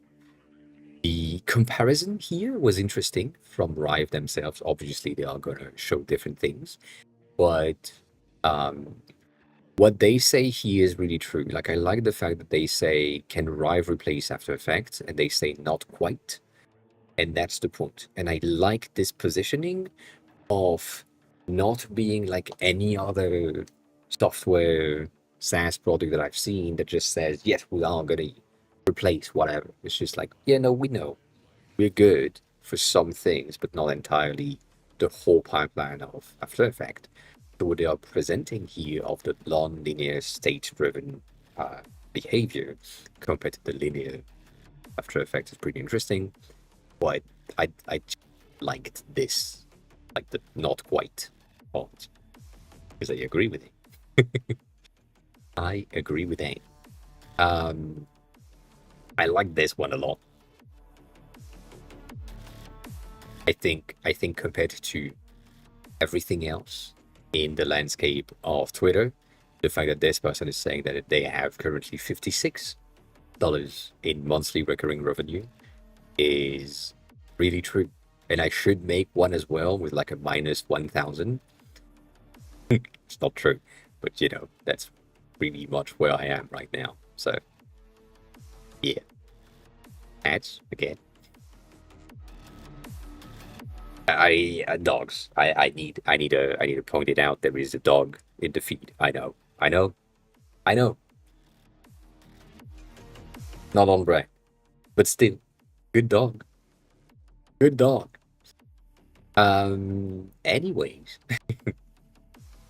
moving on. Another cat doing some crunches again. This one was kind of fun with the liquid glass being really liquid. That's about it. That is about it. I think we are halfway through. There is things, or there are things that are pretty pastel-y again, so pattern. And then yeah, things I like this one. This one was pretty interesting. Where you basically ask a question and you have the response from two different models, and you can define which one you prefer, but it goes into both sides. Yeah, no, Vista, not really. Also, Tinder, welcome on it. And yes, you know you haven't chatted before. Welcome on it. Thank you for being here. Appreciate it. Um, I don't. I didn't really like Vista when it came out because there was a lot of things that were not necessarily good. But the liquid glass thing is really good. Like, again, I've been using it on the daily. I've had my first freeze earlier today because I'm testing something in dev, and that's it. It just froze once. So in a full week of using it, it's kind of crazy. But yeah, I think liquid glass is really good in terms of how it's used and the behavior of it, like the fluidity of it. It is really much um, unnecessary actions, as in, like most of these transitions right here are way slower than usual. Like the transition here, like that display of going from here to here, like that the amount of smoothness in the animation is crazy. My point of view, it shouldn't be the case, but it is the case. But then some of the things like what can I show you that is not bad? Like here, for example, the navigation at the bottom is not good. I don't like it. Like I really don't. Mainly because it has like a lot of accessibility issues in terms of transparency and other things. Like right here. Can you see the icon? The blue icon in the selected tab right there? I don't think you do because I can't. And I know how you see my screen on stream. It's kind of shit. Maps is okay. Like I like this at the bottom. I like the overall like navigation, expansion, small interactions that they have. Like this is pretty good. But overall, like the whole system that they have in there is pretty fine. Like as always. Um love their new concentric tabs at the bottom. Um, yeah. Also, yes, you're right about that. I read the beginning, but not the end of the message. My bad. I can't read for shit. If you've been here before, you know. But yeah, no, overall, like most of the things are really good. The transitions are nice. The ability for you to just move from one page to another really quickly is basically what I need to do inside of my app, which I don't like. Um, and yes. Uh, and so it's nice overall. Like most of the things are really nice. The effects, obviously, I am like one of the bitch that is minimalistic when it comes to my phone. My background is black. My apps are white. That's racist. And obviously it is accessible because I want the least amount of distraction.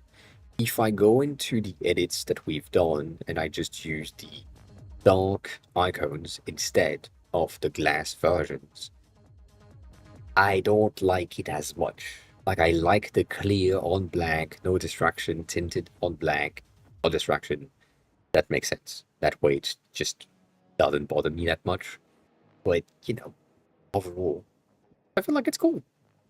Nothing to complain about. Like it's pretty nice. It's just I clear. That looks really good. It also has like a nice overall transition in between the app and the widgets. So right now, because I clicked on the widget itself, if I like dismiss the app and sending it back to the background, it just goes back where the widget was. And it remembers which widget I tapped on. So it's just I feel like this is a nice addition. That wasn't really the case earlier in 18. But more more things like me. But overall, like the concept is good, the implementation is okay, and it will get better for sure. And the fact that they already have fixed some of the issues that we had in less than a week is kind of crazy. So yeah, I like it. I mean, overall, I think I do like it. Don't want to change my app to use like the new navigation systems though. Man, that is annoying. But we're moving on. um, that's pattern, but that's fine. We talked about it before. Uh, this is kind of new in a way, but that's an interesting change. We'll talk about it like above. That's the thing that Lucia has presented, but this is the type of animation that we have in the notifications, which again is a lot of really, really smooth transitions. They might be a tad too slow, and they could benefit from being like at 1.2 speed instead of 1 point speed. Maybe 1.1 speed just to get a bit more snappier. But overall, I feel like this is really good. You know.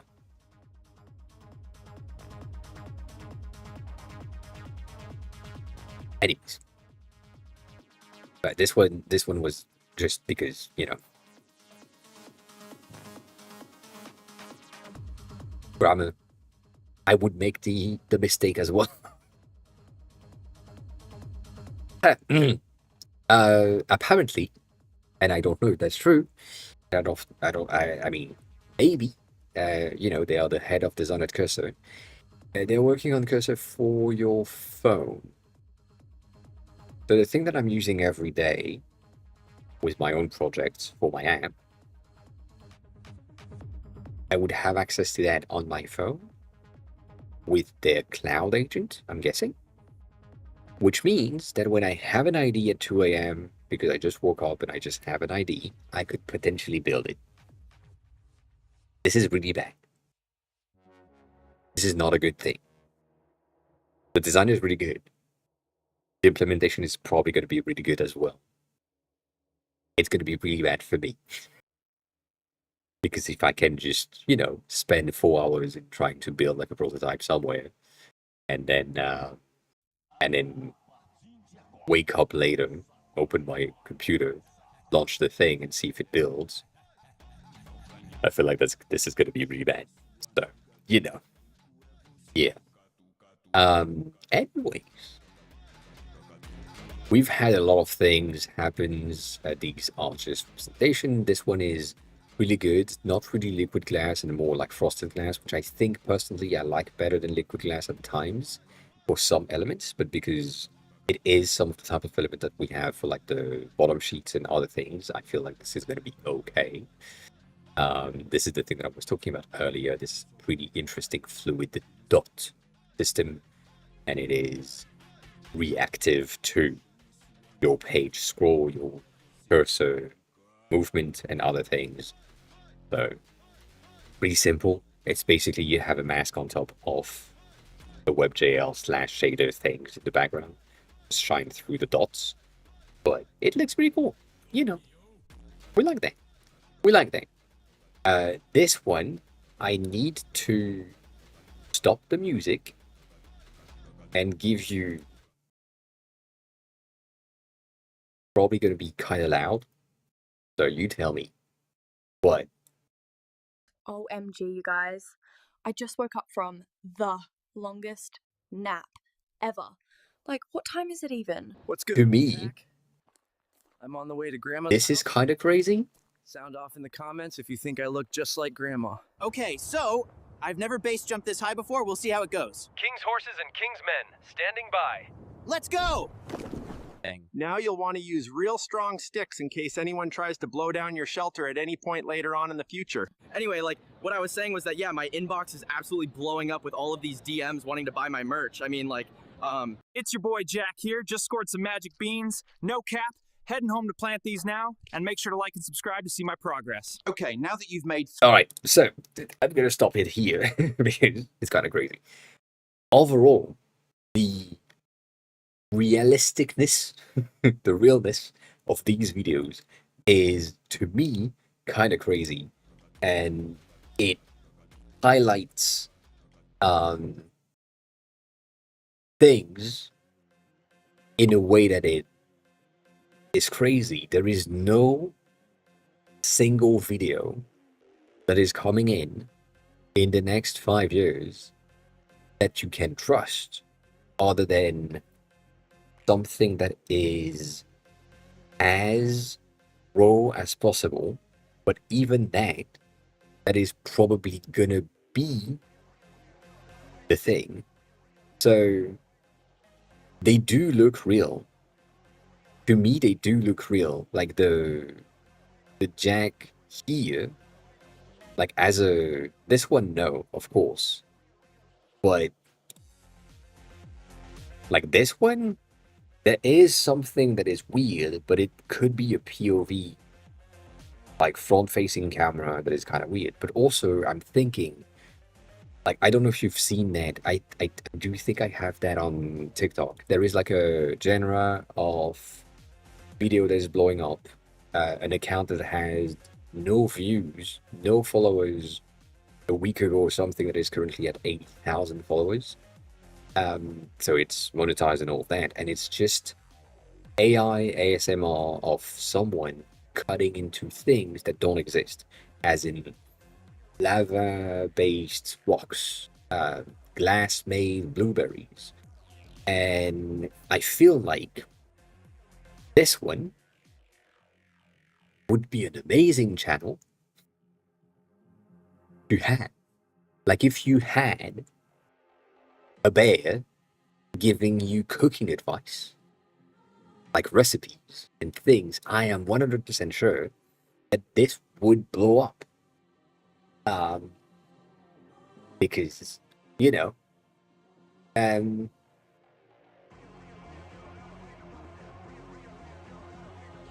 yes, also Broski's, hi, welcome in, welcome back. But, yeah, um,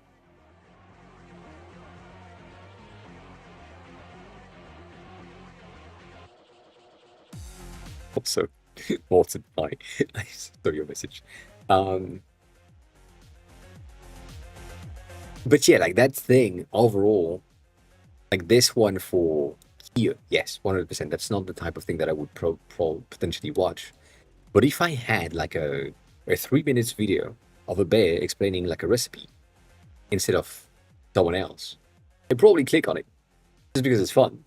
And if it works, it works. Like if the recipe is good and then you just see the thing and it kind of makes sense, I don't see why not.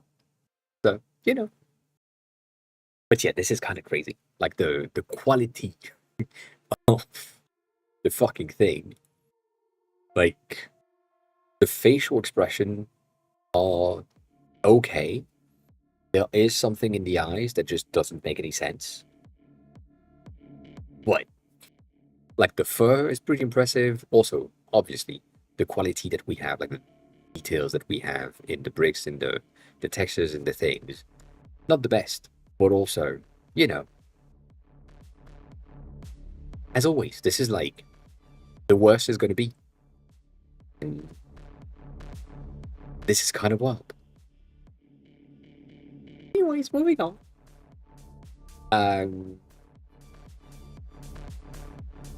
Moving on. This one was really cute as a glowing element for just a bit of a flair element on the website. So I did like this. I had the same question.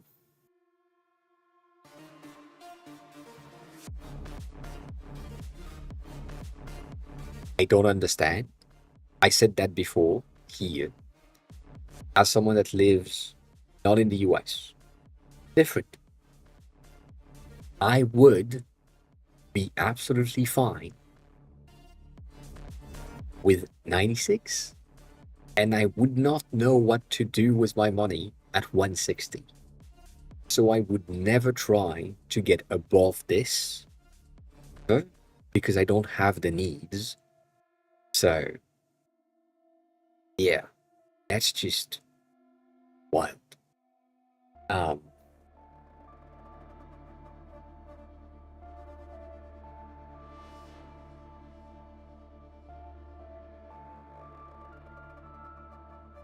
Yeah, Koskis, I do agree with that.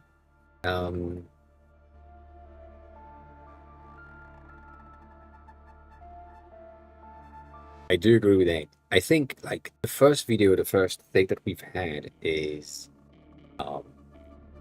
probably going to be if the first sentence seems legit, people might you know, trust it anyways. So yeah. Grayson, hi, welcome back. I feel like I said that already. Weekend was okay. A bit sick, still sick, but yeah, there is a lot of AI generated or AI detectors that are flooding like the Firefox add-on and Chrome add-on store as well, so that might work. But yeah, again, like some of them are really good looking, and I wish, like the thing that I don't like and the thing that I like about these things is I don't like the fact that are generating images. Like that is not necessarily the thing that I like. I like the result here. Like I really like this design overall. I wish I knew who was the artist that did this in the first place, because like looks really good, and I would rather have the original artist that was used for this as reference. But I can't really find that. So yeah.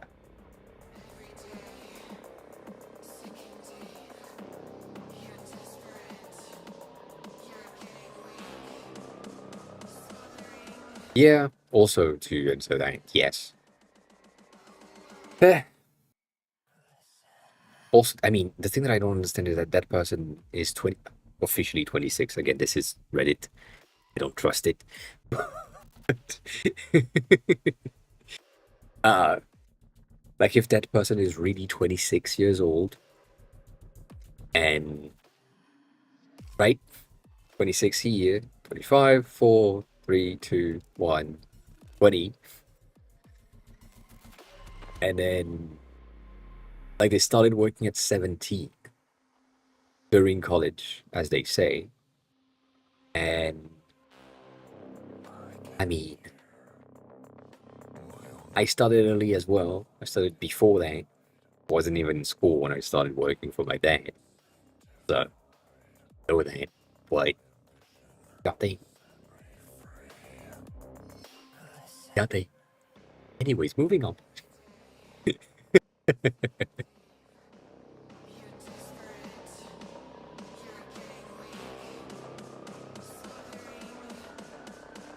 That you can? I think that's the statement that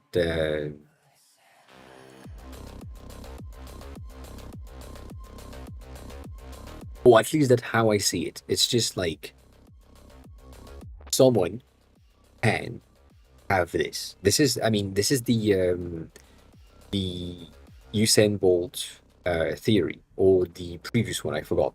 I don't know if you remember this, where we had no one achieve or break the records that we had, and then someone did, and that unlocked something in the brains of other athletes that were like, "Oh, it is feasible."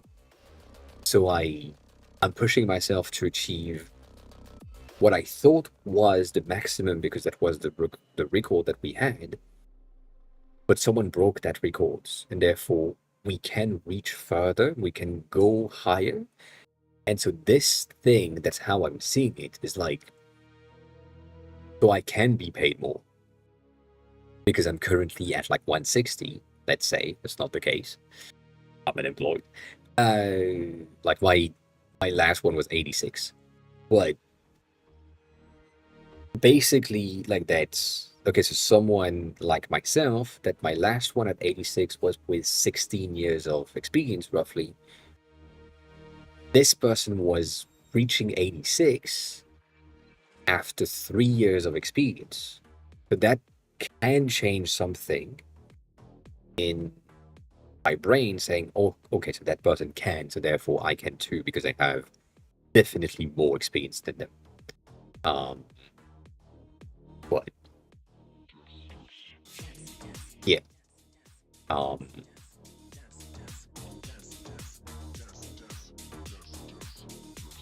yeah.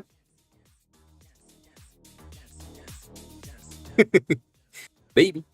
maybe that happens.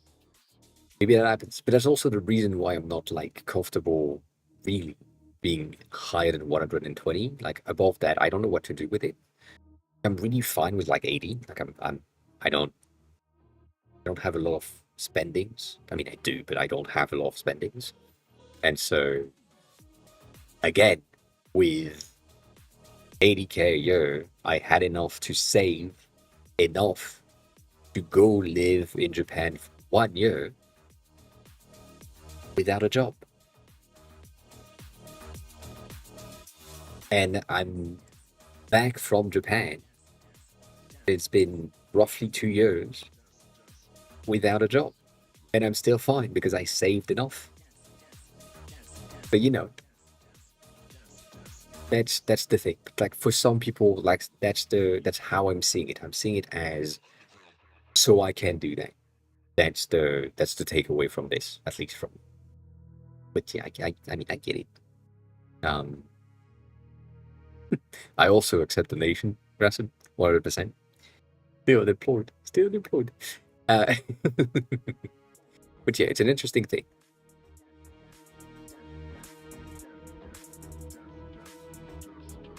We've had these things that are the dynamic Highland snippets.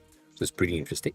I think this is something that I will need to integrate into the app to get like a quick quiz inside of the dynamic Highland. I feel like this would be really good. So you could trigger snippets in there and then have like a 5-question quiz on the widget or something. I don't know. It would be pretty interesting. Same thing here. See, like I don't know if that is like a AI generated something or if it's a creation of that person. There are less ways now for me to say, oh yeah, this is AI generated or not AI generated. Like the only thing that tells me that this is AI generated is that right there. But that's the only thing. If I don't pay attention, I have seen artists and 3D artists create things that looks like this in the past. So could be fooled. Could be fooled. Yes.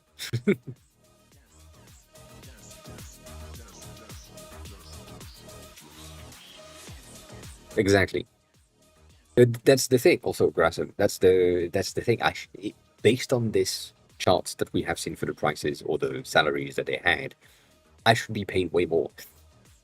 Also be paid in USD with the salary of US people, but that's like a different thing.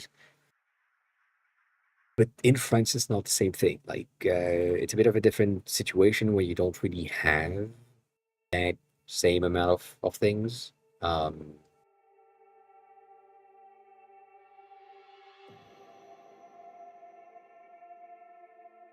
yeah.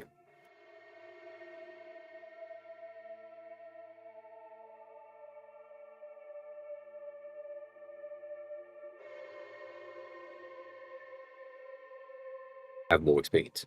I have said something in the past.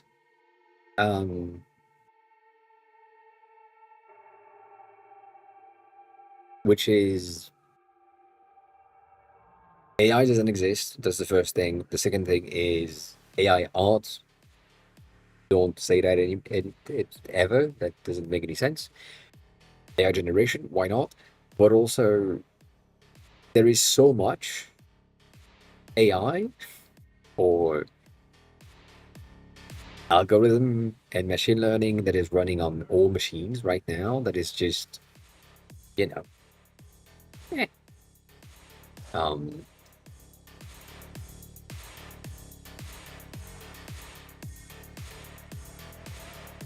Yeah.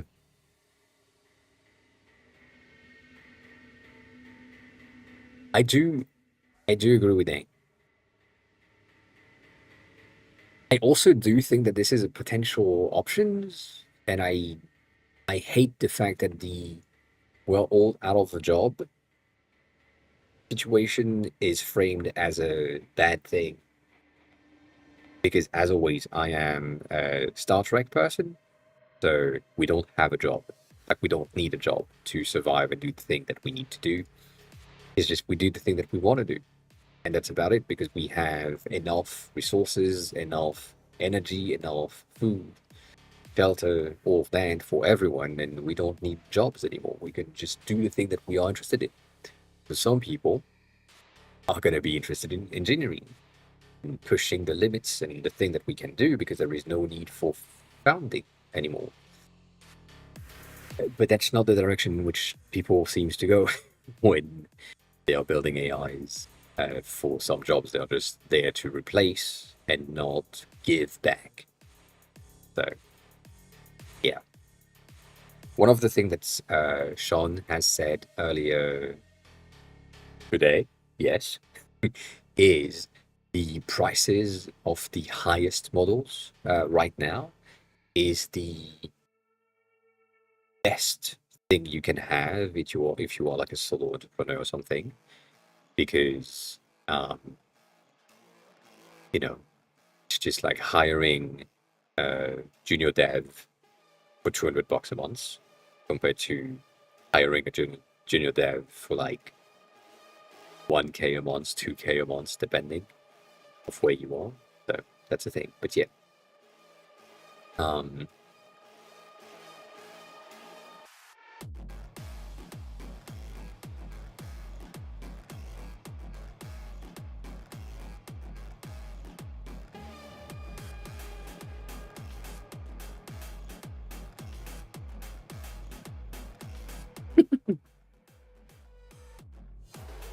and if you can do everything, Rasen, that's gonna be pretty good.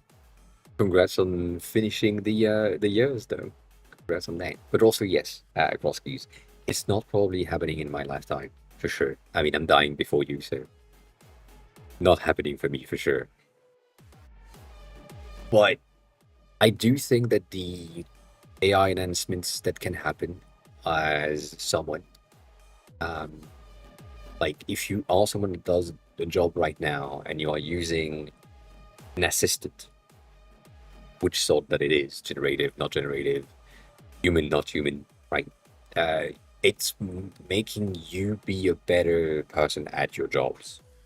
And so, with that in mind, well, because we're still in capitalistic environment, using the one that is the cheapest is the best option. And therefore, the one that is most expensive or more expensive is the one that is losing their jobs. So there is some loss of jobs, but there is also some necessity of people that know how to use these things. And as we have talked about this subject many times right now, which we like the subject, so it's fine. The fact that models are trained on existing code, and existing code is made by people that have knowledge. The people like myself that are using the models only and not really learning the knowledge, we can't do it. So we are going to have a bit of a cap of how much things are going to be evolving if we continue in that direction.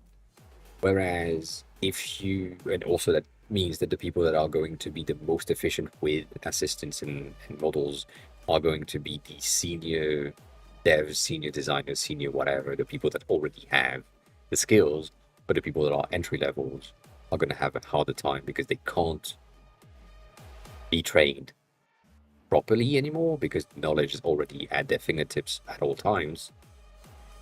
But they don't have the taste, they don't have the vision, the eyes, the perception of things here and there. So,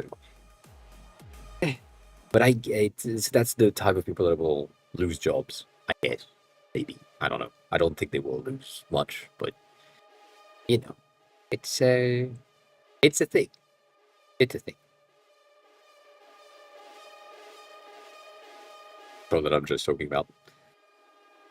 Reminded everyone that there is like a better optimization for the monetization system of the app analytics in the App Store things. So that's good stuff. That's where we were here a second ago, which I don't know if I'm gonna be logged out. No. Um, right now in this thing, right? There there is like a new thing that is basically using OCR to scan your App Store screenshots.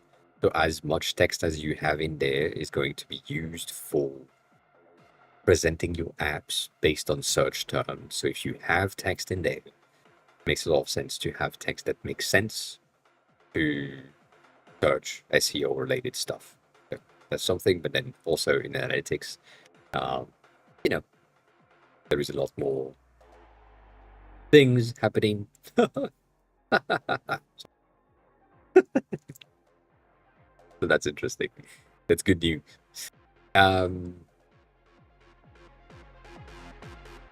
We've had these ones that were like kind of crazy, and then this is the same thing. I kind of need to do that. The I squared. Let's find the size of this 3D vector. 4i plus 3j plus 3. The fact that we have music in the background is going to be kind of annoying, but The I squared plus the number in front of the J squared plus the number in front of the K squared. Yeah. But do you even know why? Not really. Why even go to school? this is kind of crazy. And we talked about it earlier, but it makes sense. I've seen that before on TikTok. It's not a big deal, Drake, chill. So remember, finding a vector's size just means finding its length, right? Like if you look at the hands, there are some issues here and there in the transitions in between where the things are moving. Cindy, wait. I want y'all to notice that there's like two But right-angle triangles here. One standing up and one on the floor. Right? And to find the length of r, we can start. that's crazy. And I know it's brain rot. I know it's kind of bad. But also, I think some people would highly benefit from that type of content being in their feed because they have an exam coming in on these types of topics, and that type of content makes sense to them. I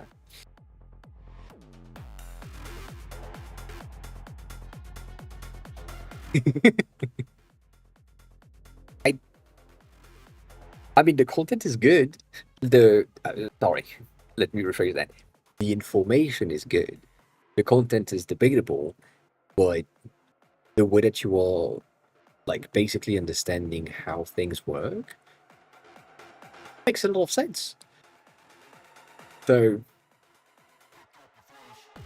that whole system is pretty impressive, and the thing that I don't like about it, but is inevitable at this time, is that right now they're using celebrities for sure to represent like the presentation and the things, and this guy is the one that is creating the videos, but then using these models to replace like other people that are like speaking inside of the video itself. And right now they are using celebrities, of course, because it makes sense. Also, titties makes sense. But the whole thing seems to be really simple to make and probably profitable for them as well. And again, if you just need to learn how this works, and that makes more sense to you than the regular thing that is in the book, but you learn the thing, then you can explain it. I don't mind the system. Like if the thing that you're using to learn is brain rot, but you still learn stuff, I'm kind of fine with it. You know, small details, small stuff, small things. Like me, again.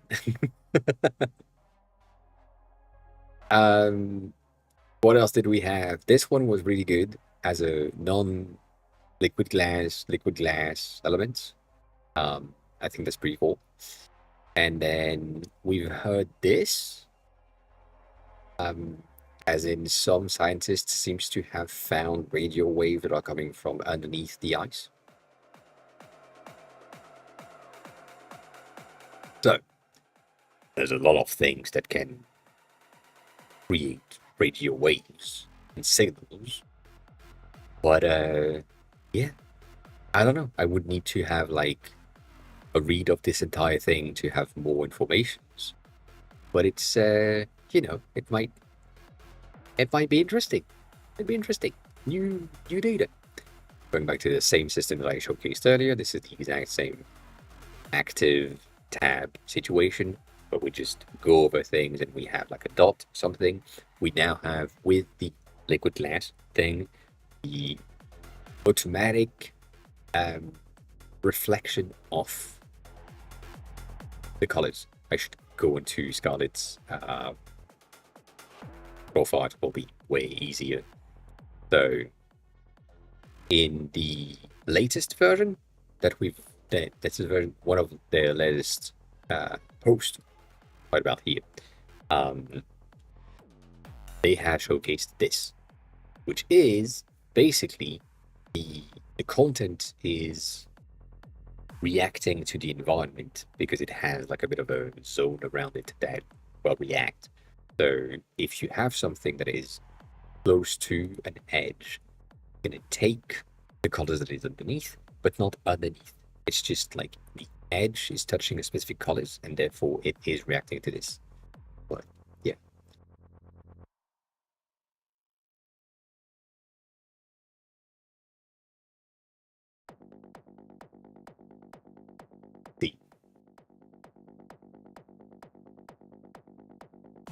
That, yes, it is sad, but you learn something.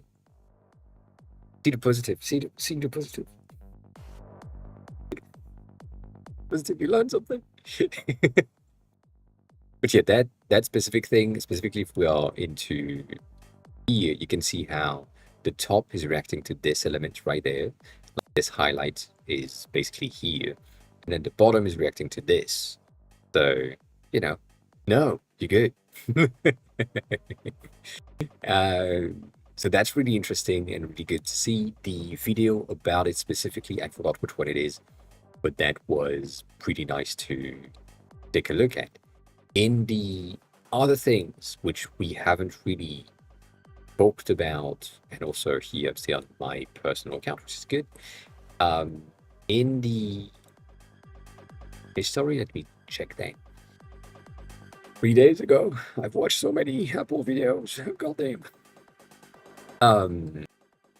There is one that is amazing for devs. I know, crazy. And also cross keys, that might be something that you will like. Let me see if I can find it. Is it this one? It might be this one.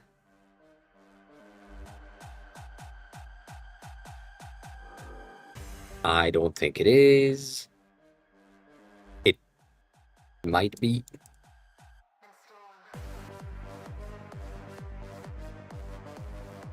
It might not be. 1 second.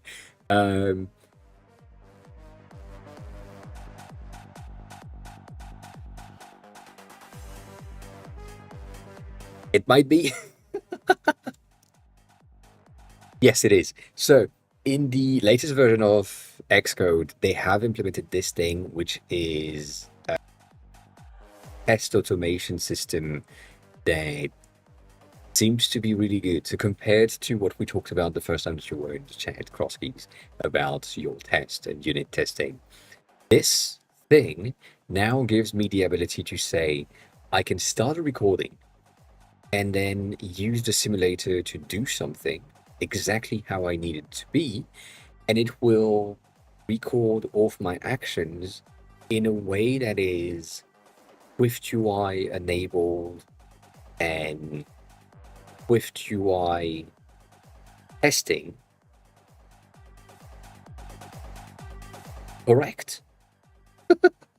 So I don't really understand, but it does basically all the steps. It's recording my UI test, and so I can go through the apps and just say, well, I'm clicking on this, I'm creating a new entry, I'm naming it this, I'm naming it this for the description, I'm editing something, I'm adding like a landmark, I'm adding an image, and so on. And it builds the test automatically for me based on my behavior. That's probably something that exists somewhere else for sure. But like the fact that this is something that we can now have as building tests automatically, um, and be done with it. I feel like that's pretty good. I feel like that's pretty good. Then you can just stop the recording, and then that is added to your unit testing things, and you just have to launch it, and it just does exactly what you did. You check. So there is probably things that you can do to change how it works and ensure that things are not breaking or whatever. But I feel like this is a good feature. I don't know. As always, I'm not a dev. I saw that and I was like, that's cool. But maybe I'm just a designer, and this is something that is common on other ID. Let me know. Let me know. But yeah, this thing was pretty cool. That's the thing. And it had like other options to see when it's breaking. Like it gives you a bit of an error. It broke at this section specifically, and so on. Haven't tried it out just yet because I can't. But I think it's good. I think it's good. I don't know. But yeah, this one was really nice as a video itself for what is new in Xcode, and then there was also other one that was annoying, but I don't think you can find it because they changed their thumbnail so many times. Also watched the entire review here on the iPad OS 26 by a Japanese person, and that is really important to me as well, because I don't understand what they say, but I understand what they are talking about for sure, because I watched the video. And so that makes me understand the Japanese words that I'm more interested in. So, yeah. Good job here. As always, some ass, because I can't do anything about it. And then I've been watching this one on repeat. For one single element, which is probably where we stopped. Like the search section, they are showcasing the fact that it's now at the bottom of the screen, which is my issue. And they are talking about this, where you have search toolbar or toolbar behavior minimized. Minimize gives you this view where the search button is tiny. And as I showcased on Twitter earlier, mine has a bit of an issue where it is on top of my content. And it's not supposed to, because it is set to minimize in the code. It is set to not be in the toolbar. It is set to be somewhere else. It is set to be automatic, and nothing works. So I can't figure it out.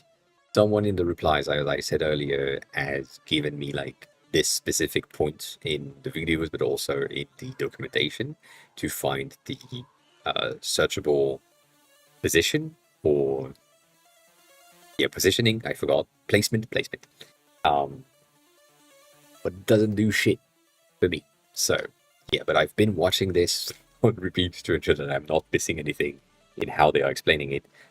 I probably am, but yeah. So nonetheless, that's the thing. That is a thing. Most of the videos have been really interesting and really good. As always, really debating how AI generated they are or not. I don't think they are. And then going back to the AI generated things, this one has been on my feed. And they are doing some lo-fi, human-made lo-fi things. And I am scared. I'm believing them right here. But I am scared that some people are going to use this strategy with AI generated content as well. Just because it makes a lot of sense. And might be the case. I don't know.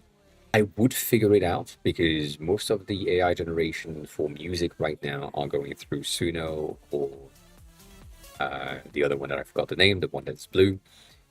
And they have like a very common pattern in terms of the beats, in terms of the sound that they make. And so I could pick it up. This one seems a bit more organic, but yeah, it is. It is. But I do feel like someone that sees this, which is me right now, and that sees things like Starbase from Ambient Civilization, that I think is probably AI generated-ish. I don't know. They are making content that is like 1 hour to 2 hours long videos most of the times, and then these ones are doing 1 hour long video. And only thing that I could tell or say that is like, you know, maybe yes, maybe no. I don't know if it is human made or not. They have a video of them in the background doing some things, which proves reality as always. But the way you know if something is AI generated usually is that the account has videos 6 times per day. Like one of the one that is on my feed most of the time, I don't know if I have them. I haven't followed them in a while. But like these ones, for example, are kind of AI generated things. Again, the account itself will have 1 day ago, 6 days ago, 10 days ago, 2 weeks ago. This is believable-ish. And then some others, like, see if I can find one of them. That would be great. They have like one that is the saying also ass all the times, obviously. The music for the gym or something. They have video that are posted 3 times a day, and it's like 5 hours video every time, which is kind of crazy to me. These, by the way, these asses that we are looking at is the music that we are listening to right now. Love the music, can't have the fucking thumbnails here.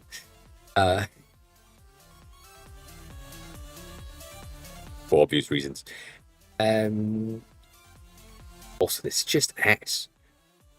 Let me see. I have listened to some of them in the past. And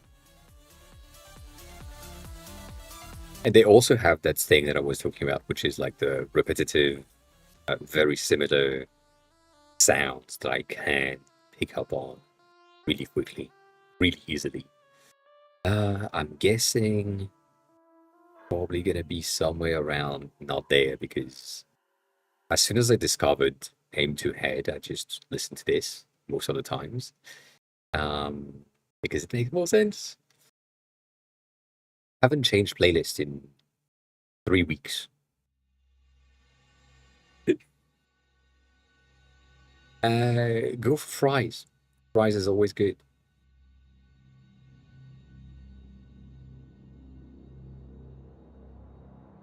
They're good. They are really good. I agree with that. But again, I don't know if they are. I mean, I do know. They are mostly organic, non-AI made things. Is good. Like these ones, for example, like the cyber metal things, which is ass all the way, and it's pretty good. But like they are doing like 2 days, 4 weeks, 1 month, 1 month, 1 month, 1 month. So they are like 4 videos a month, which is like 1 a week, which is fine. Yeah. I really want to find like these saying channels things, because they are kind of crazy. Come on, let's just go further down the list. I feel like it's gonna be easier for me. It's basically that channel that I'm looking for right now is one that has dropped 5 videos on the same day, like that one. And like 5 minutes ago, 20 minutes ago, 35 minutes ago, 50 minutes ago, 1 hour ago, 1 hour ago, 1 hour ago, 1 hour ago, like all of these videos are like 1 hour and 3 minutes, 1 hour and 2 minutes, 1 hour and 3 minutes and 5 seconds. And so what I'm thinking they are doing is using the exact same song tracks that they have generated once and then change the background and reorganizing some of the songs to not have them in the same order and just drop that all the times. And so they have been publishing a very large amount of videos in a very small amount of time. In that small amount of time, they have 42,000 videos. They have 2,500 subscribers, which means that even though they have videos with like no views at all, maybe 1 view, 3 view, whatever, total with ad revenues, because they can do that, they might rack a ton of money for no fucking reason.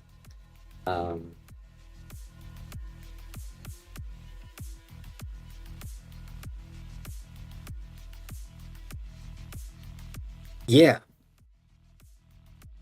I think that would be easier to do, but I agree with you. I mean, right now, this is my meter to know if something is AI generated. Like, there is no question that this channel is just AI generated content. Because, you know, no information, nothing. And you join in January 30th, 2024, which is like basically a year and a half ago, and you have 42,000 videos on the platform with a total of 700 or 800,000 views, which means that this is not popular. Like, overall, this is not like a popular channel for 42,000 videos and only, I know, 800,000 views. That means that like basically 200 views per video in general, and like on average, which is nothing. So, you know. But yeah, like that's to me at least, that's the thing where most of my feed is now ass because, you know, obviously. But it's also like a lot of pushed content of generated or AI generated content. And that's no good. That's no good. Like this one kind of looks like if it is, and also, you know, ass and titties all the times. And they are posting at an interval that is way more like reasonable, I would say. But also, this content, I'm sure that some of it is AI generated, but I know that some of them are not, because I kind of know the producer of the music that they use as a label. So, yeah. I don't know. I haven't seen that channel though. This channel is a lot more titties than expected compared to the other three. Like as they said here, they have Mix, which is promoting artists via Mix. Then they have Official, which is the copyright-free music for creators. Then they have Release, which is the promotion of artists from the aim to head record labels. And basically, I'm currently using the Release for the full catalog, which is technically, I think Release is the one that I'm supposed to not use. Like this is the promotion thing, but I'm still using it anyways. But that end up being like with not copyright strike, but like kind of ish. Like most of my content here, when it comes to the lives, right here, they all have copyright protected content, but then they say like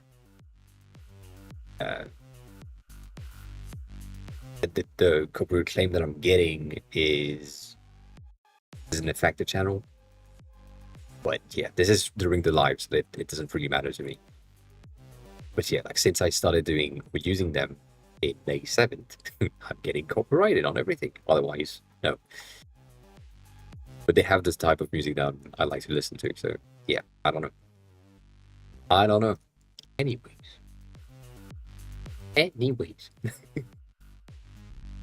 That's the thing.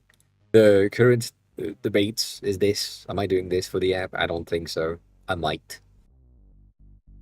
Kind of weird. I think if I make this and I'm doing what we had a second ago in terms of this navigation system, where we were here, and again, you have the navigation at the bottom right there. And if I'm clicking on the search, you can see that the search is expanding. And if I'm clicking on the navigation, you can see that the navigation is expanding. So if I achieve that expansion system to have the curve with both, I think that would be an amazing thing to do. Geez, hi, welcome back. So having that transition with the potential view that we have here could be really good. Could be really good. I don't know if I will achieve that. I don't think I will. Don't think I will. But you know, we never know. We never know. The thing that I don't think I will is basically because of how ending text doesn't work on iOS at all. I've tried and I have failed many times. So yeah. Some people have said I should stack things 3 times. So going back here, because we can, it basically means that I would have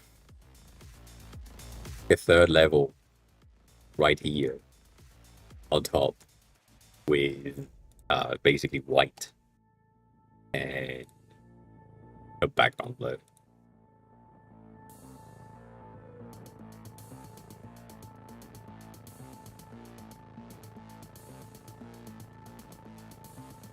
Like that. That is irresponsible. I had the search right there on top of the already stacked things. Not an option. Not an option.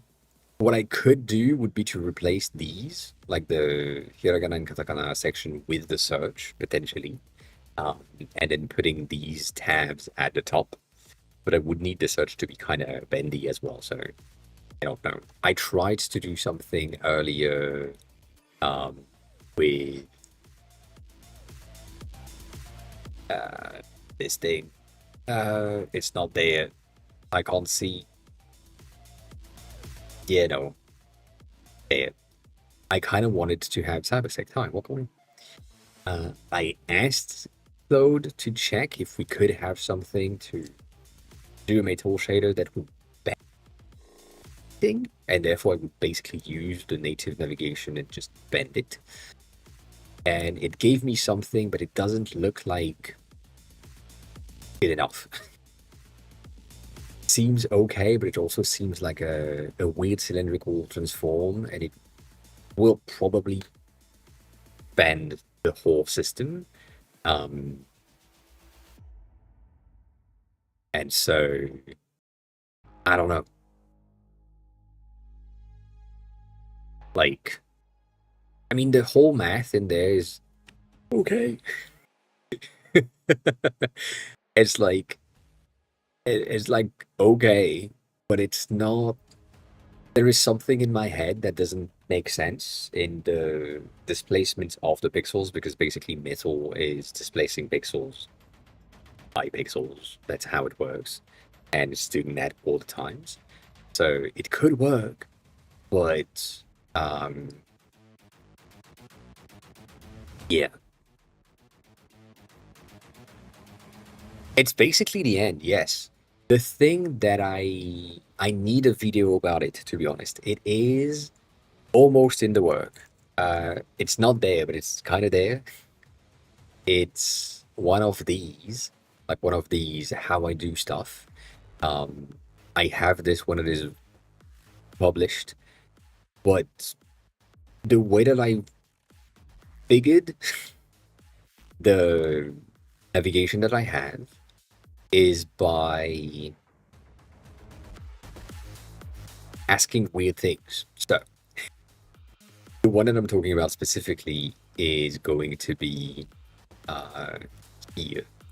So in my verb conjugation system, right here, I needed to get from my own personal checks. I wanted to have a way to check conjugations by putting a rotation on elements. If you look closely, and you might be able to see that on stream, there is a bit of a section of behind all of the text that is a bit darker. I don't know if that's visible on stream. I don't think it is. Is it? I don't think it is. It's like a 0.1% opacity things to have a pixel. It is matching the background. Right now it is a bit darker and I need to match it with the background. That we have an option to have a scroll and take a pixel, otherwise it's like it needs to be around here. So in order to achieve this, because I did that, I went to an agent and I said how to do this, and it was like, I don't know. In the beginning, I wanted to use the scroll position phase in SwiftUI. Did it work? So what I came up with in the whole thinking session that I had was, do I have it? I mean, I do have it, but I don't know where it is, or in which page it is. No. Is it in there? No. Is it in the app icon? No. Where the fuck did I do that? That's here on icons. That's different. Did I delete that? No. Did I?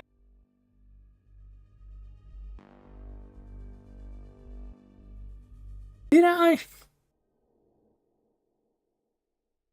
Huh.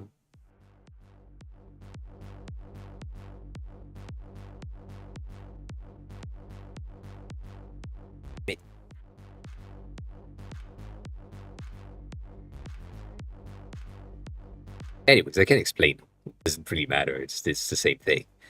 Basically, what happened was I took an existing thing and I said, I want to achieve this very basic thing.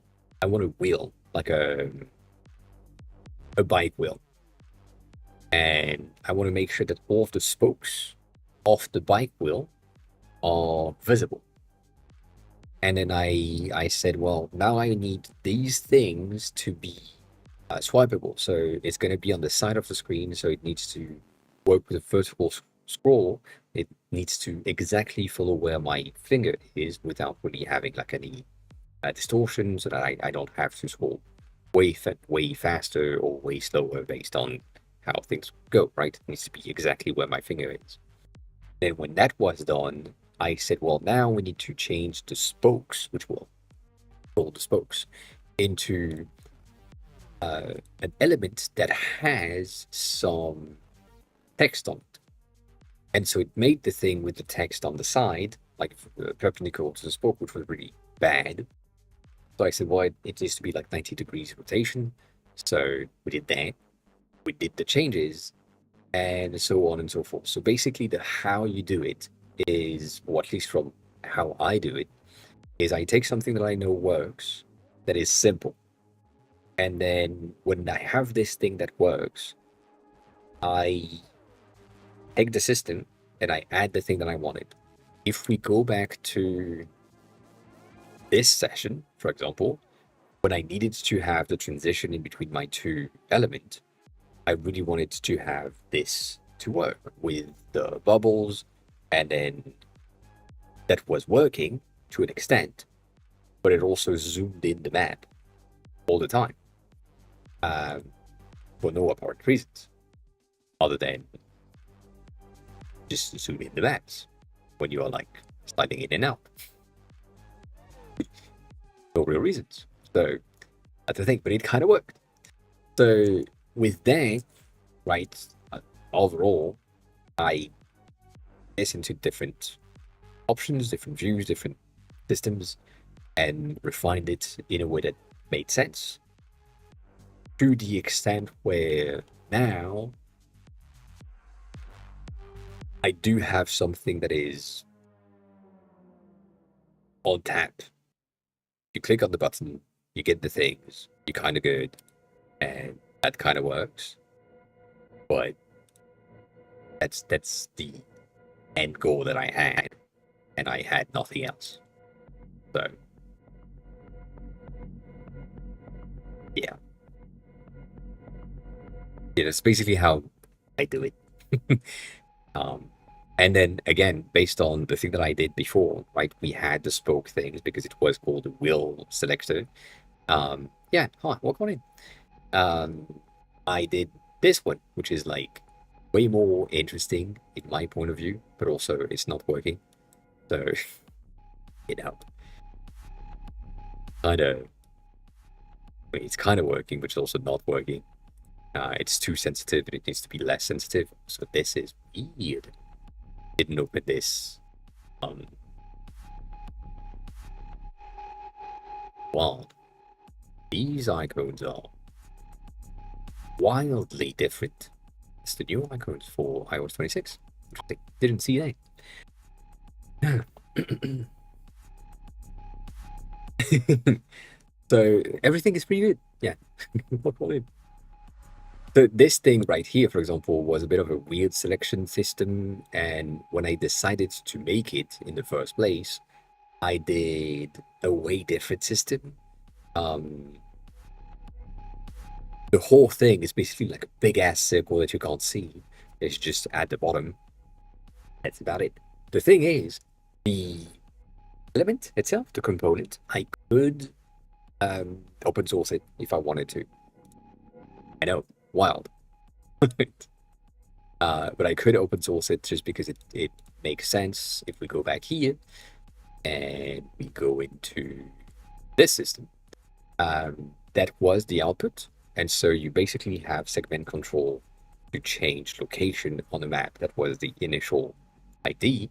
And so based on what is currently in the selected space at the top, I have the ability to move it to a specific page. So this is my view controller. It changes where I need to be and where I can go based on things. But system overall, right, with the new system that I have, which is this, is rotary phone things, but it is based on a system that is, how can I say that? Working? Weird. So if I open this with this one, the element, as I just said, the component that I made for the, where you at?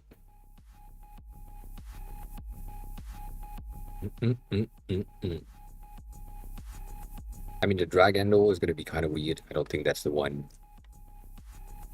What? I forgot. I haven't been in this far in a while.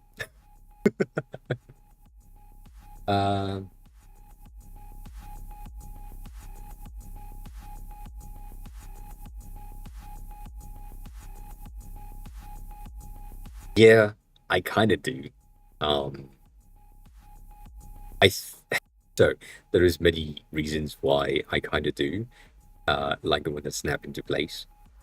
I do like the one that have a little bit of momentum, but not too much. And the reason for that is that the one that I have on CAD is, so this is not going to work. Oh, it works now.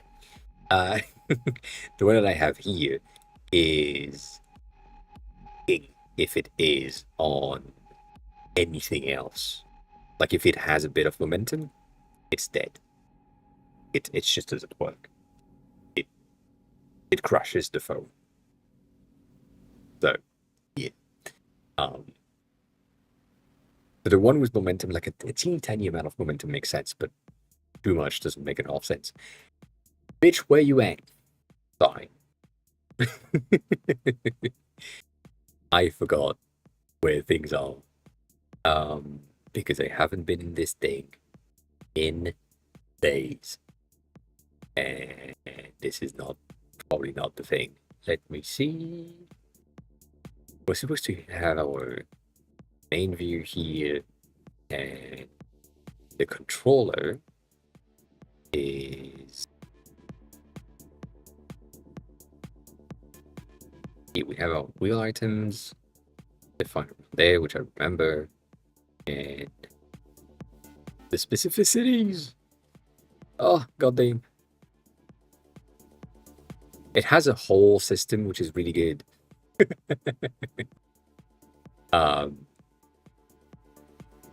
Personally speaking, I like it. I think that's the thing. The segmented wallpaper is the thing that I need to use. And basically you define how many segments you want. So for me specifically, I have 5 segments. And what that does is you have the ability to showcase 5 segments. And if you define 5, 0 is the furthest you have, and 5 is the furthest you have. But if the amount of segments is equal to the full rotation, you then end up with something that is an infinite rotation things. It has a little bit of inertia, but it's also kind of broken. And right now, just Xcode tries to build and just struggles, as always. As always.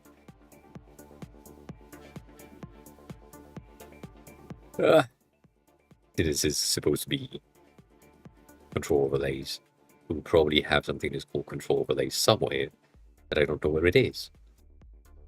God damn. Did I say Figma? Yes, I said Figma. Xcode is trying to have a bit of an issue right now.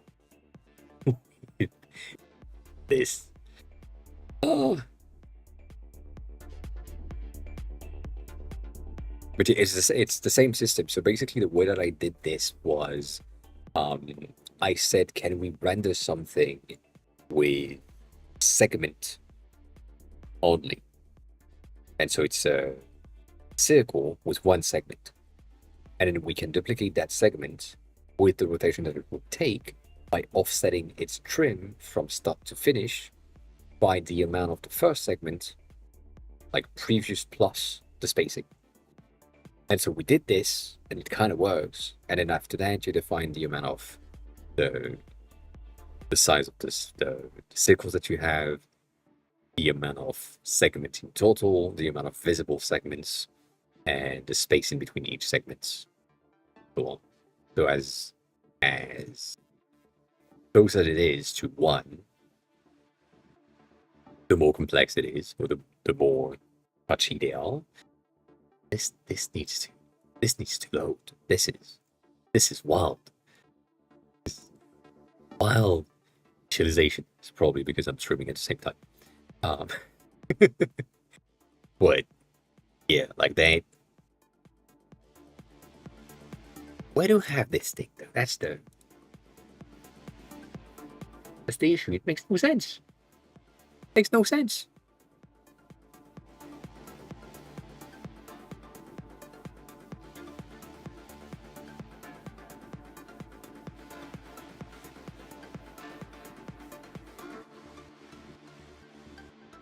The wheel picker is here, and so that's the system, but it's supposed to have a bit of a preview and use case, and now it's not. So, it's supposed to have a preview. It doesn't. Probably because it's broken. Uh, can this load faster? Wait, you get the idea. So, going back to your initial questions of what happened if. God dang, now it works. Going back to what was your question, which is like basically what happened if the LLMs or agents can't do anything. Well, you just find a better way to format it and ask it to do the thing that you want to have. That kind of works. What? What kind of don't work?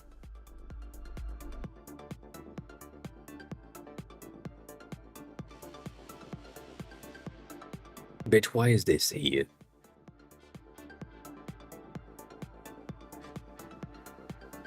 Why are we connecting to CloudKit? That's not the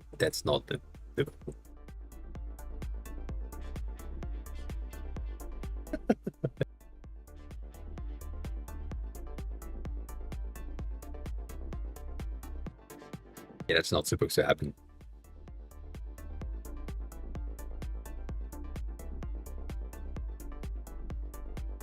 Anyways, it doesn't matter.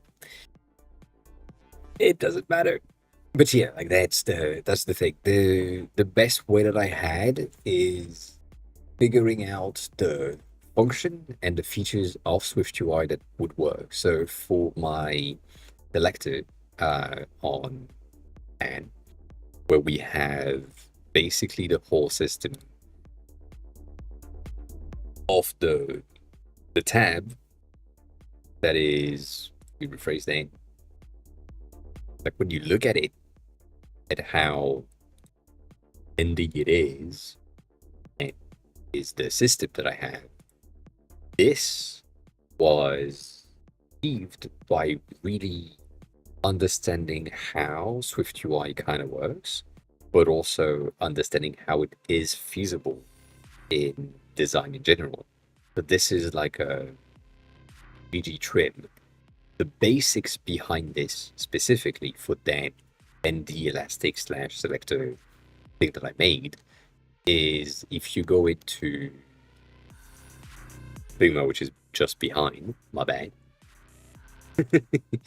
The selector right here and the way that it's built, you have one single SVG in the background, and then these, the selectors, are portion of that SVG that are basically highlighted to get the band for them. And so in the beginning, it was kind of flat and it looks like shit, but that's basically how I kind of achieved the output in a way that makes a lot of sense, because you just have to trim the elements that you want to use as a selector and then move it along the path that you have. So by doing so and understanding that, and understanding that I could use dot trim for the selectors, it was just a bit easier for me to just move things around and say, well, it means that because we are defining the position exactly of each of our tabs, right? And that we know exactly where it starts and when it ends, we can move the endpoint to the endpoint of the tab that we are selecting.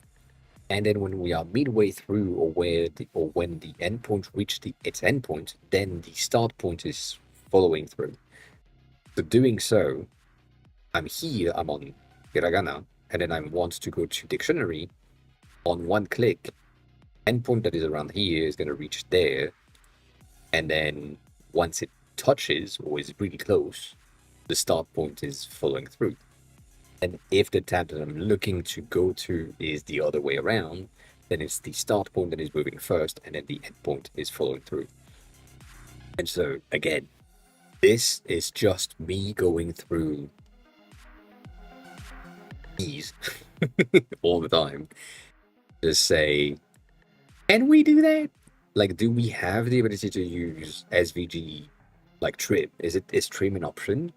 And then it replies yes, or it replies no. If it replies yes, and I'm like, cool, can we try to do this bendy thing? And it worked. So same thing for all, basically. Just attempts and attempts and attempts and attempts. So that's how you make it work. at the end of the day, it's just, do you think that will work? Yes, no, no, yes, cool. Like the whole system is basically what Stony helped me with, unconsciously, without knowing. That basically, in order to get the segment portion, because we have end caps that are rounded, the overall length of the portions that needs to be equal to what we needed is doubled. So we currently have 5 entries, which means that we have 9 indexes, and we go from index 0 to 2 to 4, and so on. And we skip index 1, index 3, index 5 because it doesn't make any sense. So that understanding that I had when we had a chat on stream and I was like, damn, that's right, resulted in this thing kind of working. So yeah, we had this in the beginning. Like we had the placement that was really absolutely wrong. We had a transition, but not the placement. So that's the thing. But yeah, if something doesn't really work, you just try again.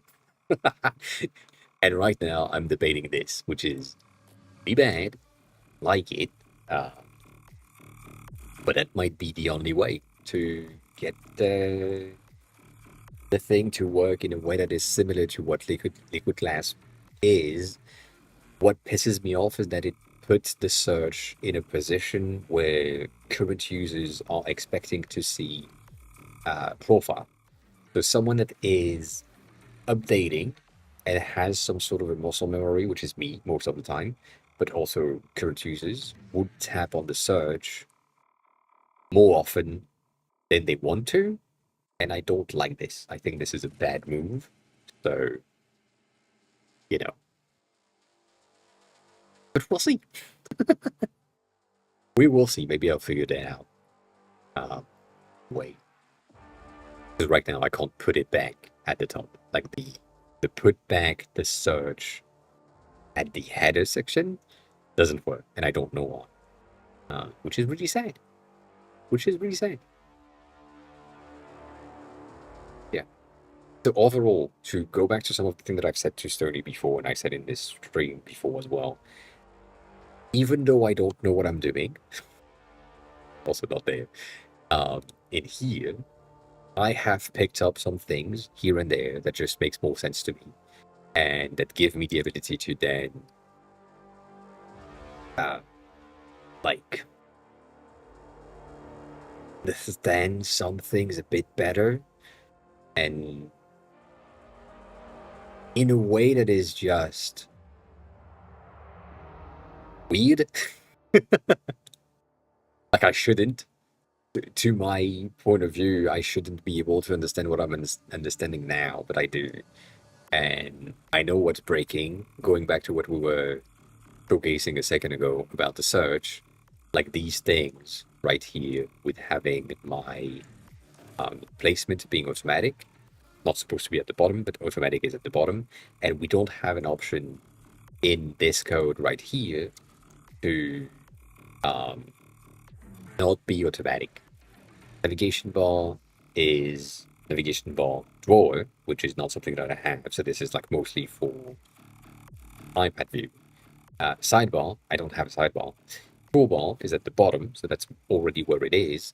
And then these two things don't exist. I can't use that. And then the searchable positioning thingy, behavior, whatever, I forgot the name, is telling me that this is only an iOS 26 thing, and so I can't use it. So I don't use it. And it's bad. So the current situation is that this needs to go away, that the search needs to be removed from the whole system in order for us to have something that just makes sense and is accessible, because I don't have the ability to take my search and then get my placement with an offset of bottom 60, for example, like minus 60 pixels to put it stacked up. That makes no sense. So, but I don't know. I don't know what I'm doing. Anyways, so that's the thing. That is the thing. Anywho, yeah. And how is the how? You were working on sync, I think. I forgot. I think you were working on sync, and ensuring that you had sync between devices and database. I think that was what we, yeah, what you was doing. I think. How's that going? That's the question. I think that's I have that memory. That's the last thing that I remember. We're doing the sync thing, and that's thinking the syncing. Yeah. Interesting stuff. Interesting stuff.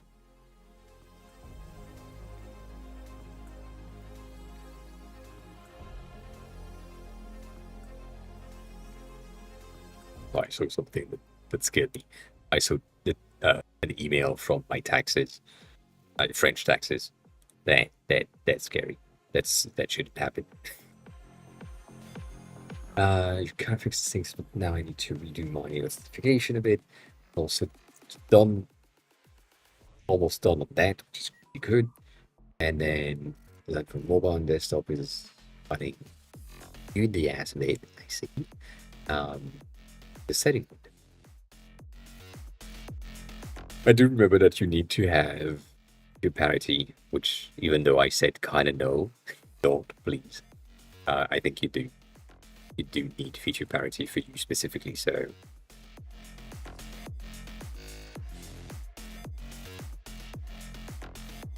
Yeah.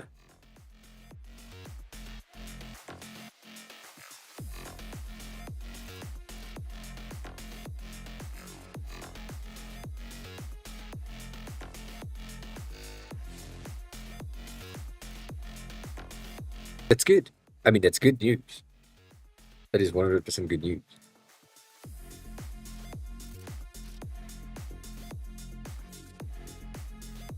That wasn't supposed to be what I see.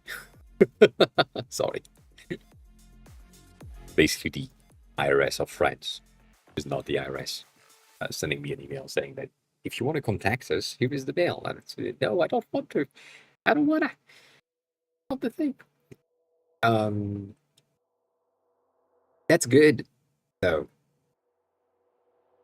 I think I said that before. I would rather companies be included, take more time, not be on schedule, and release something that is better than rush and be on schedule and release something that needs fixing that will take 2 more weeks. Like, the point that I had was about iPhones and other companies and things where I'm at the point now that we have so little amount of changes in between iPhone 16 and 17, which is probably going to be called iPhone 26. I don't know. That to me, I would rather have Apple take 1 more year to release a new one. Like take your fucking time. Just give me something that is different. Give me something that is innovative. Give me something that is new, that changes, that is thought about, thought through, rather than here is the update. It has a better camera and a bit of a better battery, but that's about it. So for me right now, for example, I'm currently in the position of having the ability to release the progress view. Like this thing is working, right? It has the content that I need. We have the SRS information, like how much you progressed on the hiragana, katakana, radicals, because that makes sense. And then for the kanjis, we have a bit more data because the data set itself is way greater. And so in there, you have how many kanjis did you learn, how many of them you have practiced and mastered. And same thing for the dictionary, right? You have the same content, the performance overall is not there. And then you have the dictionary overview of how much you have learned per section. I could release this, sure, because we have most of the thing that we need. It's not polished enough for my taste to be released. It's okay, but it's not polished enough. And so I would rather take one more month of ensuring that that view specifically for each section, each character type has some uniqueness to it, that the top section makes a lot of sense. That's the thing. Like this bitch ass at the top is really bad right now for me. Like it's just data that doesn't make any sense, and most people don't understand what it is. Me neither. So, you know,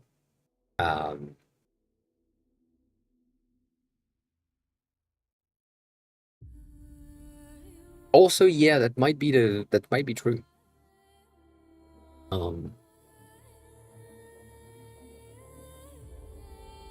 might cross keys. That might be true.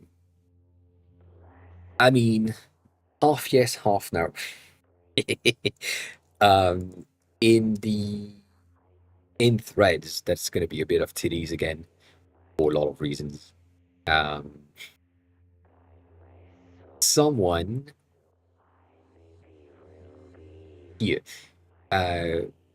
found the app, was really good, and was really happy with it, and then tested the app, and then I said, if you have like anything that you would like to see in the app, like let me know.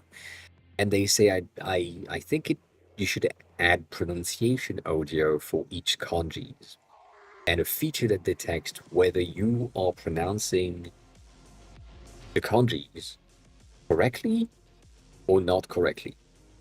And then there they said, to be honest, I wouldn't mind paying for that feature because how sophisticated it is, which makes sense. But then I'm like, I don't have the skills to do that, nor do I have the ability to do that right now. So that is something that will probably not happen in the app anytime soon. It might happen at some point, but probably not. However, in here, which is not going to be available really quickly, I think. Yeah. In there. Yes. In this one specifically, there is a lot of people that I have shared feedbacks that are really good.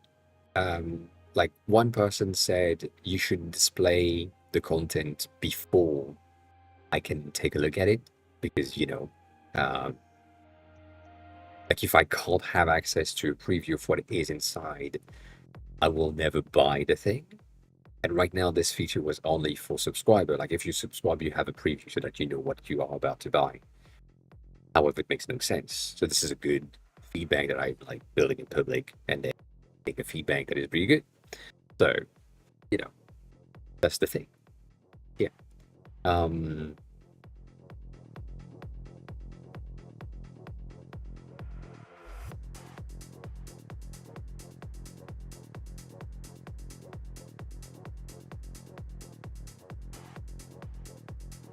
Oh, I think you have a bit of a misunderstanding of building in public, or at least I have. I just read that whole message. At least I do not see that the same way. G7_reman is now following. G7, hi, welcome in. How are you? Who are you? How did you find the stream? Thanks a lot for the follow. Appreciate it. Welcome in. I hope you're good. For me, building in public is not releasing and showing things. Like, no, sorry, let me say that again. It's not releasing things, it's just showing things that I'm working on. So my app by default is free to use, there is enough content for about 8 months of learning content. Like the first dictionary, the first 1,000 words dictionary, the design dictionaries, plus the characters. So roughly, like, I think a bit more than 9 months, to be honest, but whatever. That I'm posting about it, and people can see and be hyped about it or not. And then, if they download the app, they get access to the free version. But they have seen the feature that I've talked about, and therefore, it might convert into paying customers. So, yeah.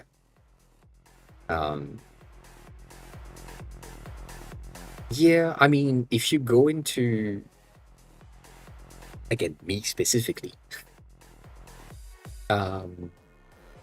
this thing, which is one of my first posts on Threads, got 20,000 views. In that 20,000 views, people saw the navigation system. They were really hyped about it. And then most people have asked stuff and asked for, like, beta testing version. And then a lot of hype around it, a lot of feedbacks around, oh, this is broken right there. And so on and so forth. And so that basically gave me 1,100 beta testers in the first week, roughly, week and a half. And these people converted ish into the full app later.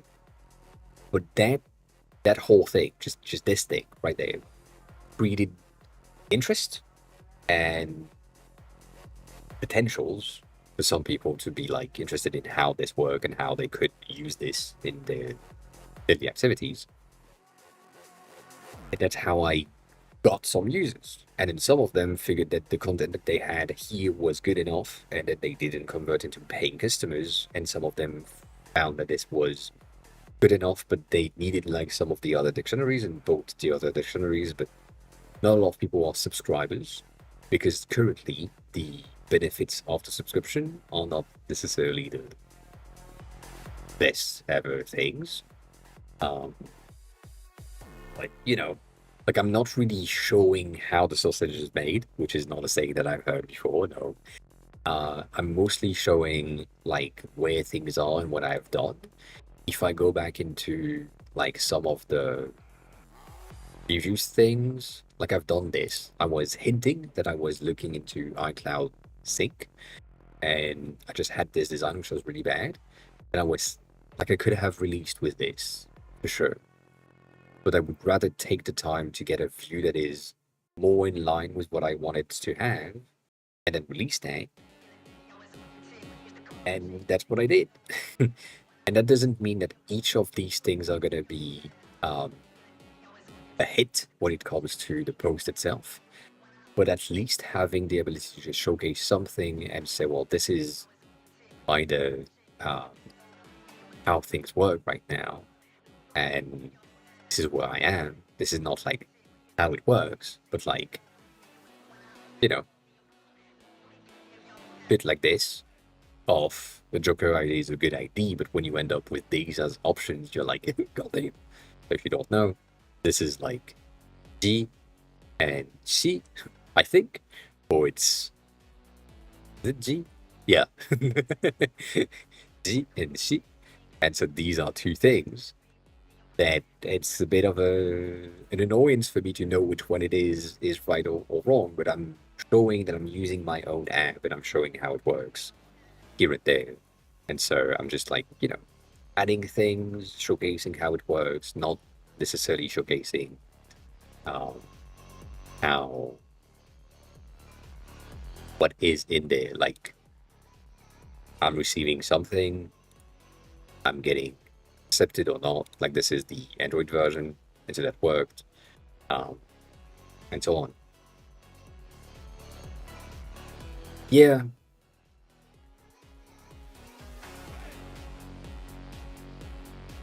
Yeah, no, I know. Rossonary, hi, welcome on in.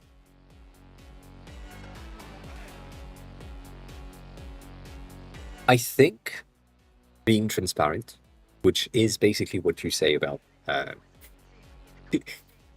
sausage, like, yeah, you need this. That's the name there.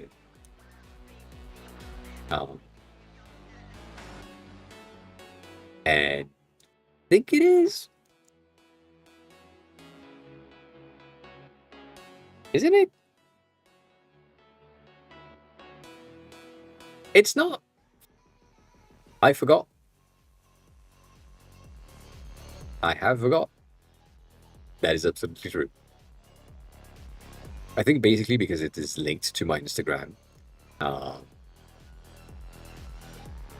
then it's basically in there automatically. But yeah, I get it. Also, this fucking website needs to get a dark mode because, god damn. Anyways. So, showcasing what I'm working on and how it works. Not necessarily showcasing things like this. Like, this has been more or less the type of things that I've been showing. But yeah.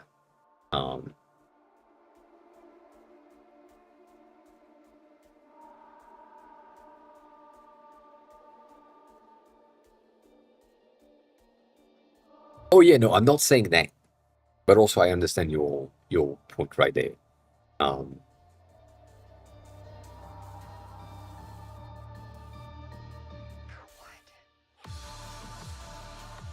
Yeah.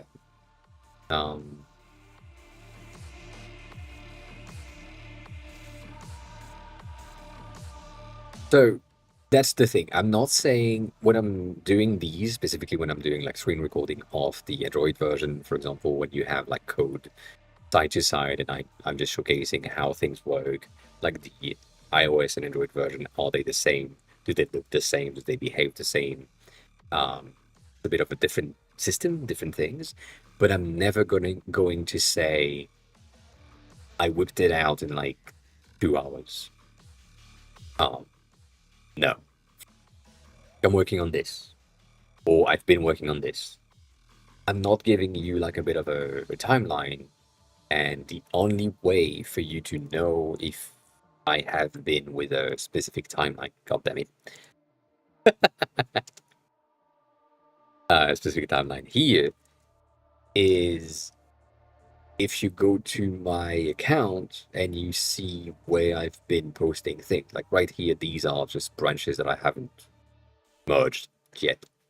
But that's basically it, right? That's your only way to know if I have worked on the things and how long it took. But that's it. Like, yeah.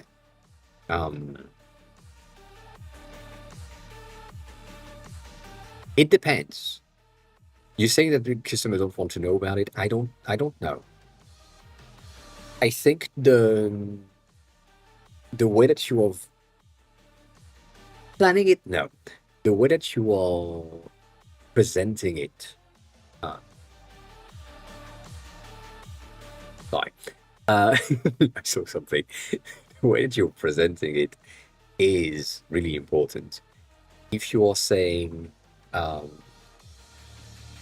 like better visual tracking for your progress in dictionaries entries, and so you can see like how things are supposed to behave based on drawing the path in specific element, right? That's the goal. You just see that, and that's the feature itself.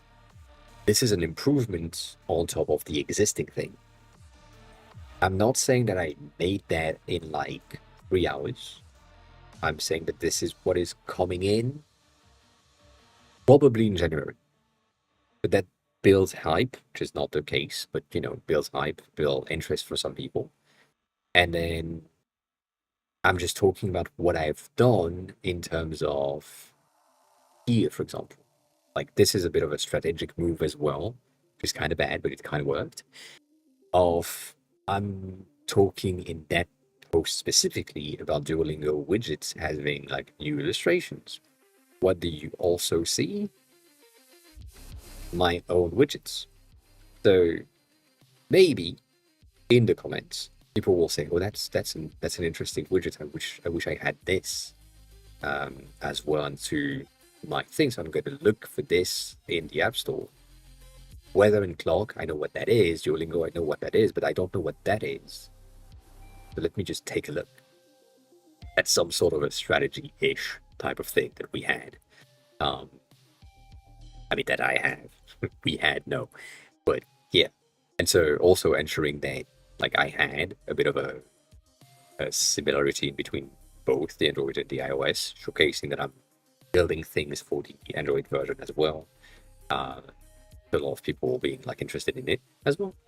So that's the thing. So, you know, like overall, just stating what happened, as in we have the themes, we have the kanji details, we have the live system that is working, and then the quiz has been redesigned to match the iOS version. All of that is things that is boring when you look at it, looks like shit, things are not accessible, all of that. But, you know, it's just content. So that helps. Same thing here, like the fact that I achieved the flexible navigation, even though it's kind of broken, helped. And boring, but it's also like really good when you are talking about your progress overall across time, I would say, across months. It helps. Like you can also do that. Like technically, right? I was focusing progress on the December 11th, and then on December 12th, I was like, I figured it out. So it took me a day to figure it out, basically. Or it took me 3 minutes after this post. And you don't know that I just posted the next day. I mean, technically here it took me like the day. But, you know, like that's the thing. But I get your point of people are not necessarily interested into the how it's made, and mostly interested in like features themselves. And then again, I'm not necessarily saying this is a new feature and it's going to be available on paid. I'm just going to say this is a new feature. In some situations, like the additional dictionaries, for example, I'm always disclosing that this is like a paid feature. And it's also asked by Apple to have listed. So in the dictionary things, you need to have a way that states that this thing is available within app purchases. But this is like listed in the app description and so on. I think I had it somewhere in there, I forgot. Yeah, like that's the type of thing that I'm doing specifically for socials. I'm making sure that I have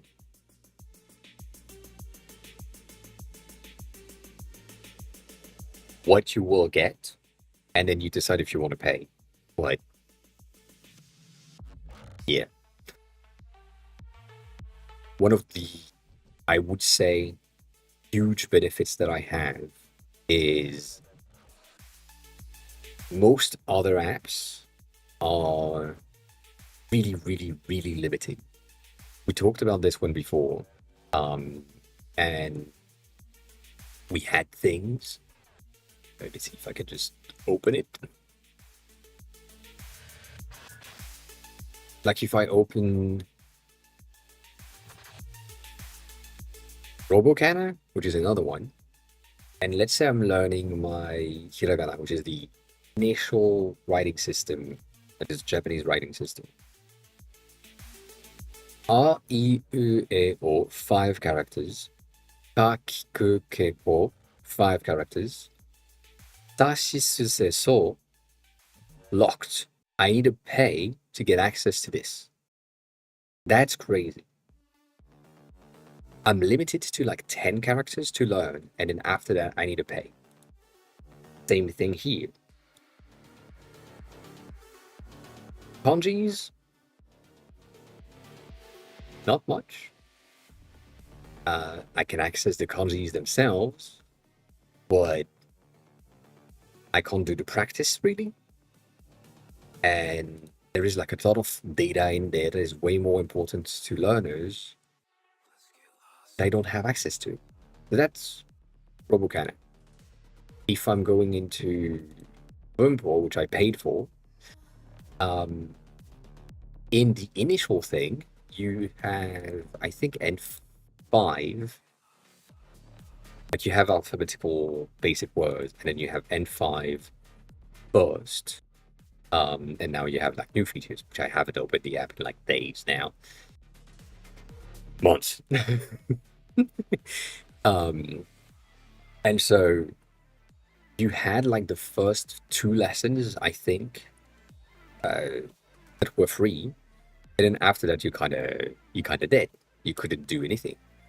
And so for that frustration, what I said was, well, I want to give way more. So I gave the entirety of the canon, the entirety like of both, the entirety of the radicals, the entirety of the kanjis, and the first 1,000 word and the first design dictionary, because you know, like I'm the designer, I need the design words for free, which is so generous compared to the other apps that this is a bit of an advantage on my end, saying, well, if you complain about the fact that you don't have enough content, then just use another app. I don't care. But I'm giving you basically 50 times more content than other apps in comparison.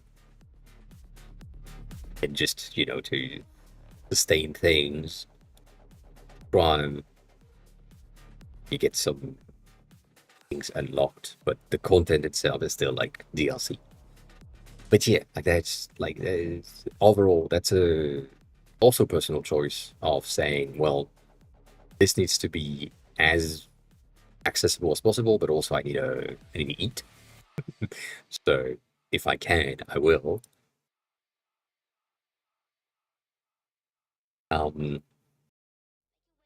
So the things with the free trial that I hate, and the reason why I don't have a free trial here, is overall a free trial is a way to ensure that your user are gonna stay there if your app is good. The thing is, if you give your users, I mean, usually how it works is you give your users the pro tier, like the top tier of your app, and then you downgrade them to free afterward. So you give them the pro tier for 7 days or 14 days or 30 days, whatever. And then you downgrade them. And in hopes that in these 30 days, they are going to start using some of the features that are like really good and that makes the app really nice and that makes them stay there. And so when they are downgraded to free, thing that they have used for the past 30 days, they can't use anymore, and therefore they just convert because, you know, they have transferred everything already and it makes more sense. This is a bit of a predatory behavior that I don't like. It's some of the dark pattern that we are discussing about most of the times of locking user in when you could simply not, and just give them like a version of the app that is free in the beginning, and they don't know what they are missing out. But if you just say, here's the free version, you have access to all of this. If you want more, you need to pay. You check how it works and how it is. But yeah, other than that, that's all you get. You get the free version, which is my take. Like you get the free version, you get the content of the free version, and if you want more content, pay for it. Or if you want like to unlock some of the features that we have, like the unlimited lives, you get a subscription. But then when you get a subscription in the beginning, like my first version of the subscription was only unlimited lives, which is not enough.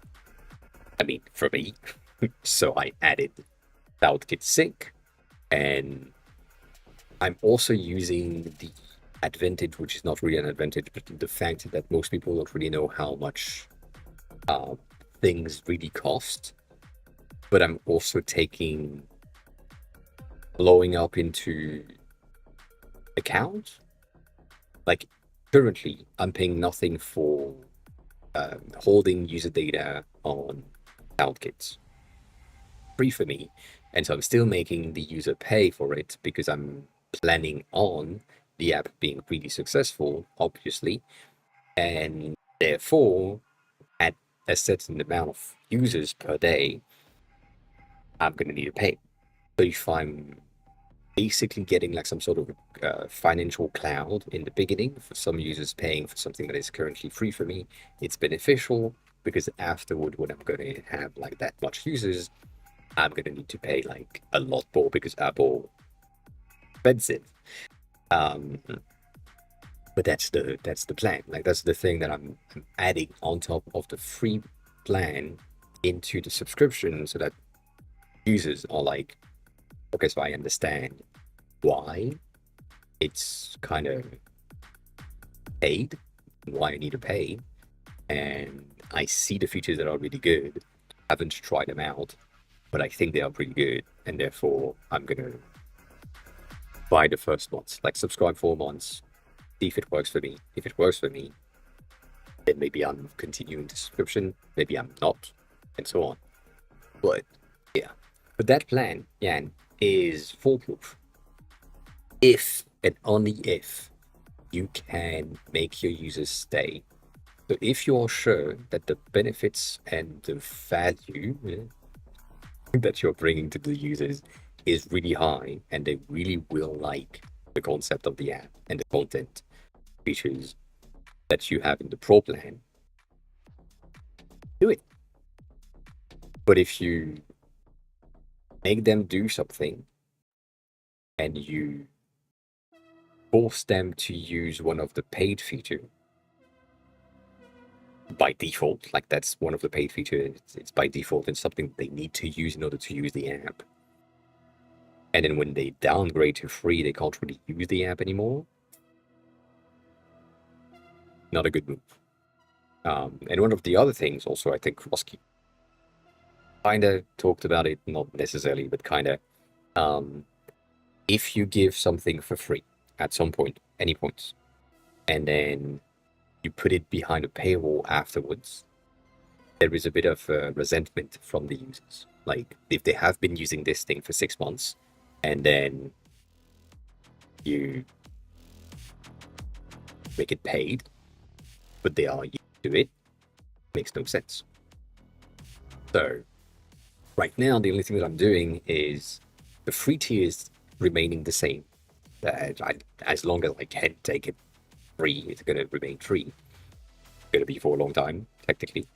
And the paid tier is the additional content that is added on the app and the additional features that I'm working on right now, like the CloudKit Sync, the space repetition analytics, is going to have the first basic analytics that is going to be displayed for most users, like free users.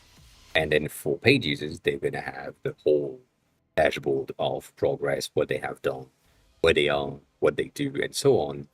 And one of these good features also further into the plan of the app with the space repetition system that I have put in place.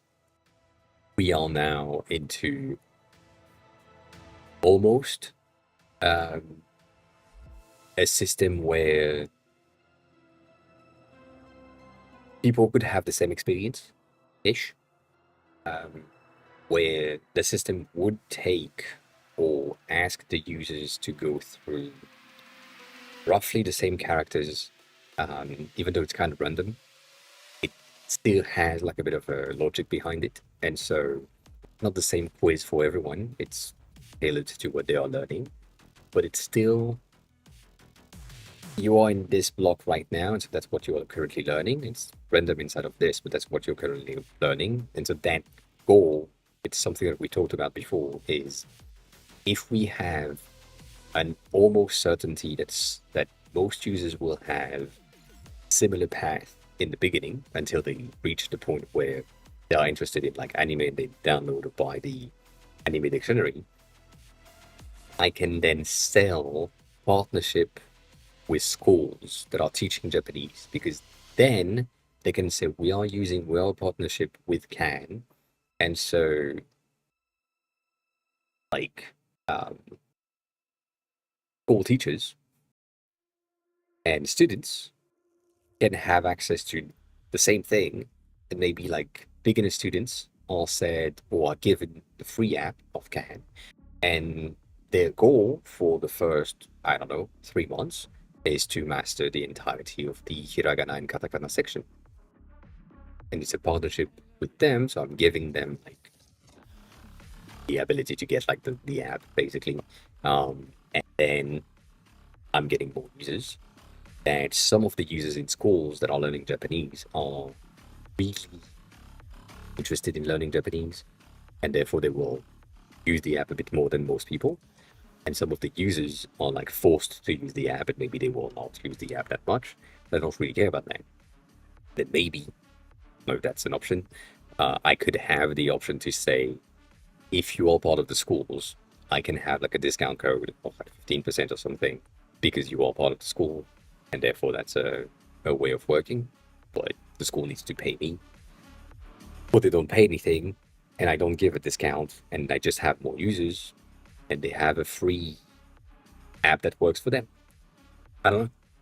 But yeah, main point that I was making, nonetheless, is I'm presenting new features in a way that is just, here's what I'm working on that is going to be available. And then I release the thing, and it's, here's what is available now. Asterisk, if you pay, but you don't know about that. So when people are gonna like launch the app, they're gonna have access to this new view for analytics. And in there, they will have the ability to say, well, I want the detailed analytics, and that is with the subscription. So I'm not like false promising things. I'm mostly making sure that what I'm presenting, what I'm advertising is the full package. And so the people that are interested in the full package are going to be buying the full package. But the people that are not, now just looking for the overall surface level analytics, are just going to look at that, and that's going to be fine. So yeah. The SIG system as a feature on its own to be just paid is what made the most sense to me, yes. Because I thought about it as there is infrastructure cost that will come at some point. And if I don't back my ass a bit and have a bit of a safety net for the price of the things that is going to be afterward, I'm going to be in big troubles. So yeah, like in the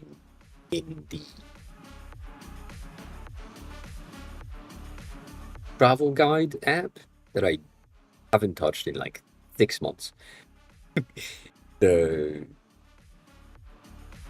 paid section is accessing more data, but also saving data like in the cloud, ensuring that you have your lists, making sure that you can create like a trip, and potentially following navigation systems and all of that. All of these things are API cost that are kind of free in the beginning, like the first 10,000-ish API call are kind of free per month, whatever, for rules. But as soon as I pass that threshold, I'm gonna need to pay. But these features that are costing me are things that I'm giving to the users that are paying. And I might give some of the API cost on my own for the free users, but it's the minimal thing that I can basically ingest and be fine with it. The cost, all that. Loading the images and checking the place details and all that once. And then they save it in like local storage. But yeah, like the business system as well is always pretty useful.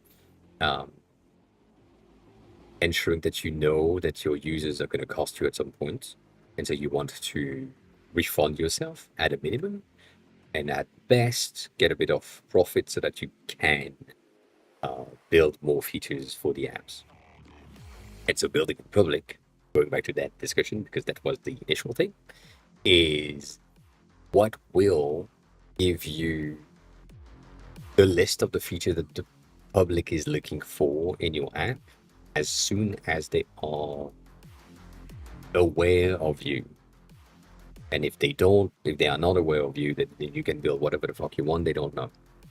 As soon as they are aware of you and they are giving you some feedbacks or some directives or some directions or some things that they are like, well, I would love to see this. And then you're like, yeah, cool. You would love to see this. You are the first person to ask. This is at the bottom of the pile.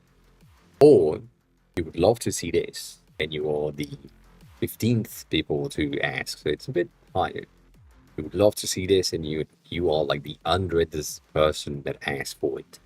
Okay, so that's like in next week's build. Like I don't have a choice. I've been working on this since the 25th person that asked, so I get it. It's in the work, and therefore for the person that is asking, you can have like a bit of a preview, like the SRS section was required by me because I need like more data for myself, but also it is it is something that is requested, and one person that sent me a DM on Twitter basically said I would love to see like a bit more information about my progress and things, and therefore what I did is I just send them like a screenshot of where we are. Like I'm like, here is what I currently have. It's gonna change a lot, but so that you have a bit of an idea while you are testing the app, here's where we are and what we are in the plans. And they were pretty happy to see that. So that's someone that will probably stay long enough to see that feature added. And then when it arrives, either I lose them because it's not what they wanted to have, or I communicated with them during the whole thing so they could check it out. And then, if it works for them, it works for them. So, yeah. So, that's the thing. That's the thing.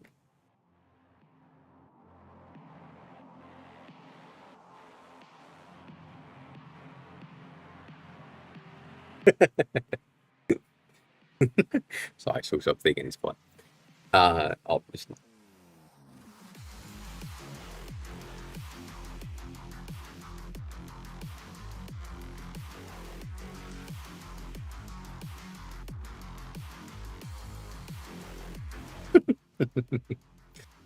I like that. Active subscription, which is like extremely non-existent, and then it just jumps, extremely excited. It just went back down, extremely depressed, and yeah. Yeah, I'm currently here, so I'm planning for here, and we'll see. As you can see, this is like February 2024, and that took them more than a year to reach this. I'm currently at 6 months in, basically, and I'm still in the flat, so it could blow up later. I don't know. Anyways. God damn, I am tired right now. Oh, dude. No one's live. That's crazy.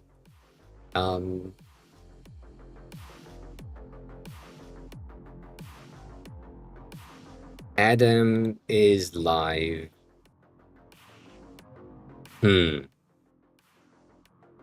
Maybe. Maybe. Making sure.